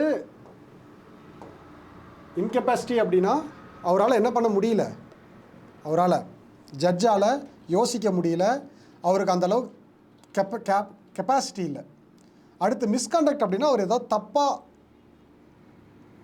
ஜட்ஜ்மெண்ட் கொடுத்துருந்தாலோ இல்லை தப்பாக என்கொயரி பண்ணாலோ, இந்த ரெண்டு பாயிண்ட்டை வச்சு ஒரு ஜட்ஜை வந்து நம்ம என்ன பண்ணலாம் அப்படின்னா ரிமூவ் பண்ணலாம். ஓகே, ப்ராசஸ் ஆஃப் ரிமூவலில் ஃபஸ்ட் பாயிண்ட் இதுதான். ஸோ லீகல் பேக்கிங் வந்து ஜட்ஜஸ் என்கொயரி ஆக்ட், இதோட லீகல் ப்ரொசீஜர் வந்து பார்த்திங்கன்னா ஜட்ஜஸ் என்கொயரி ஆக்டில் வந்து பார்த்திங்கன்னா இருக்குது, எப்படி வந்து ஒரு ஜட்ஜர் ரிமூவ் பண்ணணுன்ட்டு. ஸோ அதுக்கடுத்து கான்ஸ்டியூஷன் ஆஃப் இந்தியாவிலையும் ப்ரொசீஜர் இருக்குது. ஸோ இப்போது லோக்சபா, ராஜ்யசபா, இப்போ சுப்ரீம் கோர்ட் ஜட்ஜை ரிமூவ் பண்ணுறோம், ஹை கோர்ட் ஜட்ஜை ரிமூவ் பண்ணுறோம் அப்படின்னா ஃபஸ்ட் வந்து எய்தர் ஆஃப் தி ஹவுசஸ், ஏதோ ஒரு ஹவுஸில் வந்து நம்ம என்ன பண்ணலாம் அப்படின்னா மோஷன் இனிஷியேட் பண்ணலாம். ஸோ வழக்கம் போல் வந்து பார்த்தீங்க அப்படின்னா அட்லீஸ்ட் 100 மெம்பர்ஸ், இதெல்லாம் நம்ம ஃபஸ்ட்டே பார்த்துட்டோம். அதாவது லோக்சபாலேயோ சரி, ராஜ்யசபாலேயோ சரி, நான் வந்து மோஷன் இனிஷியேட் பண்ணுறேன் அப்படின்னா எனக்கு அட்லீஸ்ட்டு 100 பேரோட சப்போர்ட் வேணும். 100 பேரோட சப்போர்ட் இருந்தால் தான் நான் வந்து மோஷன் இனிஷியேட் பண்ண முடியும். எய்தர் ஆஃப் த ஹவுசஸ், ரெண்டு ஹவுசஸ்க்குமே காமன் 100 மெம்பர்ஸ் தான். சாரி லோக்சபாவுக்கு 100 மெம்பர்ஸ், ராஜ்யசபாவுக்கு 50 மெம்பர்ஸ். இது ஆல்ரெடி நம்ம வந்து டிஸ்கஸ் பண்ண கான்செப்ட் தான். ஒரு மோஷனை நான் வந்து பாஸ் பண்ணணும் அப்படின்னா, பாஸ் பண்ணணுன்னாலே எனக்கு ராஜ்யசபாவில் 50 பேர் சப்போர்ட் வேணும். அதுக்கப்புறம் அது வந்து ஓட்டிங்க்கு போகும். ஓட்டிங்கில் போய் மெஜாரிட்டி எடுக்கணும். மெஜாரிட்டியில் ஸ்பெஷல் மெஜாரிட்டி, எஃபெக்டிவ் மெஜாரிட்டி, இதெல்லாம் நம்ம டைப்ஸ் ஆஃப் மெஜாரிட்டிலாம் பார்த்துட்டோம். ஸோ இதை தாண்டி இப்போ நான் பேசிக்காக சொல்ல வர்றது என்னென்னா, நான் ஜட்ஜை ரிமூவ் பண்ணணும் அப்படின்னா எய்தர் ஹவுஸில் வந்து என்ன பண்ணணும்னா நான் வந்து மோஷன் பாஸ் பண்ணணும். ஸோ மோஷன் பாஸ் பண்ணி அது வந்து ப்ரிசைடிங் ஆஃபீஸர் வந்து அக்செப்ட் பண்ணணும். அதோட ப்ரிசைடிங் ஆஃபீஸரோட டிஸ்க்ரிஷன். ஓகே, நான் இந்த பில்லை வந்து இந்த மோஷனை வந்து அக்செப்ட் பண்ணுறதில்ல அப்படின்னு சொல்லிட்டு. ஸோ இப்போது ஒரு வேளை நம்ம வந்து என்ன சொல்லலாம் அப்படின்னா, சரி ஒரு ஸ்டோரி, சுப்ரீம் கோர்ட் ஜட்ஜை நான் ரிமூவ் பண்ணணும்னு சொல்லிட்டு 100 பேர் சப்போர்ட்டோட லோக்சபாவில் பில் வந்து பார்த்திங்கன்னா இனிஷியேட் பண்ணிட்டேன். ஓகே, பில் வந்து இனிஷியேட் பண்ணிட்டேன். இப்போ அந்த பில் கொண்டு வந்துட்டேன். பில் கையில் கொண்டு வந்திருக்கேன். அதை நான் போய் யார்கிட்ட கொடுக்கணும் அப்படின்னா ப்ரிசைடிங் ஆஃபீஸர்கிட்ட. ஸோ லோக்சபா அப்படின்னா ஸ்பீக்கர்கிட்ட கொடுக்குறேன். இப்போ ஸ்பீக்கருக்கு ஒரு டிஸ்கிரிஷன் பவர் இருக்குது, இந்த பில் வந்து அக்செப்ட் பண்ணலாமா வேணாமா அப்படின்ட்டு. ஸோ அக்செப்ட் பண்ணிட்டாங்க அப்படின்னா ஒரு கமிட்டி ஃபார்ம் பண்ணுவாங்க. ஏன்னா நான் வந்து ஒரு ஜட்ஜை ரிமூவ் பண்ணோம் அப்படின்னா அவர் ஏதோ தப்பு பண்ணிட்டாரு, அந்த தப்பை வச்சு அவரை ரிமூவ் பண்ணணும் அப்படின்னு நான் சொல்கிறேன். ஆனால் அந்த தப்பை வந்து என்கொயரி பண்ணுறதுக்காக வந்து பார்த்தீங்க அப்படின்னா ஒரு கமிட்டி வந்து ஃபார்ம் பண்ணுவாங்க. ஸோ அதில் வந்து சீஃப் ஜஸ்டிஸ் ஆஃப் இந்தியா ஆர்எல்ஸ் வழக்கம் போல் senior most judge of supreme court, அதுக்கடுத்து chief justice of any high court. ஏதாவது ஹை கோர்ட்டில் இப்போது சுப்ரீம் கோர்ட் ஜட்ஜ் மேலே என்கொயரி வருதுன்னா சுப்ரீம் கோர்ட் ஓகே. செகண்ட், ஏதாவது ஹை கோர்ட் இருக்குது அப்படின்னா அந்த ஹை கோர்ட்டோட சீஃப் ஜட்ஜ் இருப்பாங்க. ஸோ டிஸ்டிங்விஷ்டு ஜூரிஸ்ட், இது வந்து இப்போது மேபி அட்வொகேட் ஜெனரல் யாரோ ஒருத்தர் இந்த ஜுடிஷியரி லாவில் வந்து மாஸ்டராக இருக்கிறவங்க. ஸோ இப்போது இந்த கமிட்டி என்ன பண்ணுவாங்க, இந்த பில்லை வந்து என்கொயரி பண்ணுவாங்க. ஆமாம், இவர் என்ன பண்ணியிருக்கிறாரு அப்படின்னு சொல்லிட்டு. இப்போது இந்த கமிட்டி எஸ் சொன்னாங்கன்னா அடுத்து ஃபர்தராக ப்ரொசீட் பண்ணுவாங்க. ஓகே, ஆமாம் இவர் தப்பு பண்ணியிருக்காரு, நாங்கள் எல்லாம் பார்த்துட்டோம். இங்கே நோ சொல்லிட்டாங்கன்னா இங்கேயே இந்த பில்லை கிழிச்சு போட்டுருவாங்க. அவ்வளோதான். ஏன்னா இதை நாங்கள் பார்த்துட்டோம், இந்த மாதிரி தப்பெல்லாம் நடக்கலை, இது ஏதோ தப்பாக வந்திருக்கு உங்ககிட்ட, அதனால் இந்த பில்லை நாங்கள் பாஸ் பண்ண அலோவ் பண்ண மாட்டோம் அப்படின்னு இந்த என்கொயரி கமிட்டி வந்து சொல்லிடுவாங்க. அப்படி ஒரு வேளை எஸ் சொல்லி அது வந்து ஹவுஸுக்கு போச்சு அப்படின்னா ஸ்பெஷல் மெஜாரிட்டி, திரும்பவும் வந்து பார்த்திங்கன்னா ஸ்பெஷல் மெஜாரிட்டி வேணும் ஒரு ஜட்ஜை ரிமூவ் பண்ணணும் அப்படின்னா. இது வந்து ஃபர்ஸ்ட் ஹவுஸில். செகண்ட் ஹவுஸ்லேயும் என்ன வேணும், ஸ்பெஷல் மெஜாரிட்டி வேணும். இதுதான் காம்ப்ளிகேஷன். 2 ஹவுஸ்லேயும் வந்து என்ன வேணும் அப்படின்னா ஸ்பெஷல் மெஜாரிட்டி வேணும். ஏதாவது ஒரு ஹவுஸில் ஸ்பெஷல் மெஜாரிட்டி, ஒரு ஹவுஸில் சிம்பிள் மெஜாரிட்டினா கூட ஓரளவு வந்து அந்த பில் பாஸ் ஆகிறதுக்கு சான்சஸ் இருக்குது. 2 ஹவுஸில் எனக்கு ஸ்பெஷல் மெஜாரிட்டி வேணும். இதனால தான் ஜட்ஜஸ் ரிமூவலுங்கிறது ரொம்ப ரொம்ப காம்ப்ளிகேட்டடான ஒரு ப்ராசஸாக வந்து நமக்கு கிடைக்குது, ப்ராசஸாக இருக்குது. ஸோ அதை ஃபஸ்ட் நம்ம தெரிஞ்சுக்கணும். ஓகேங்களா?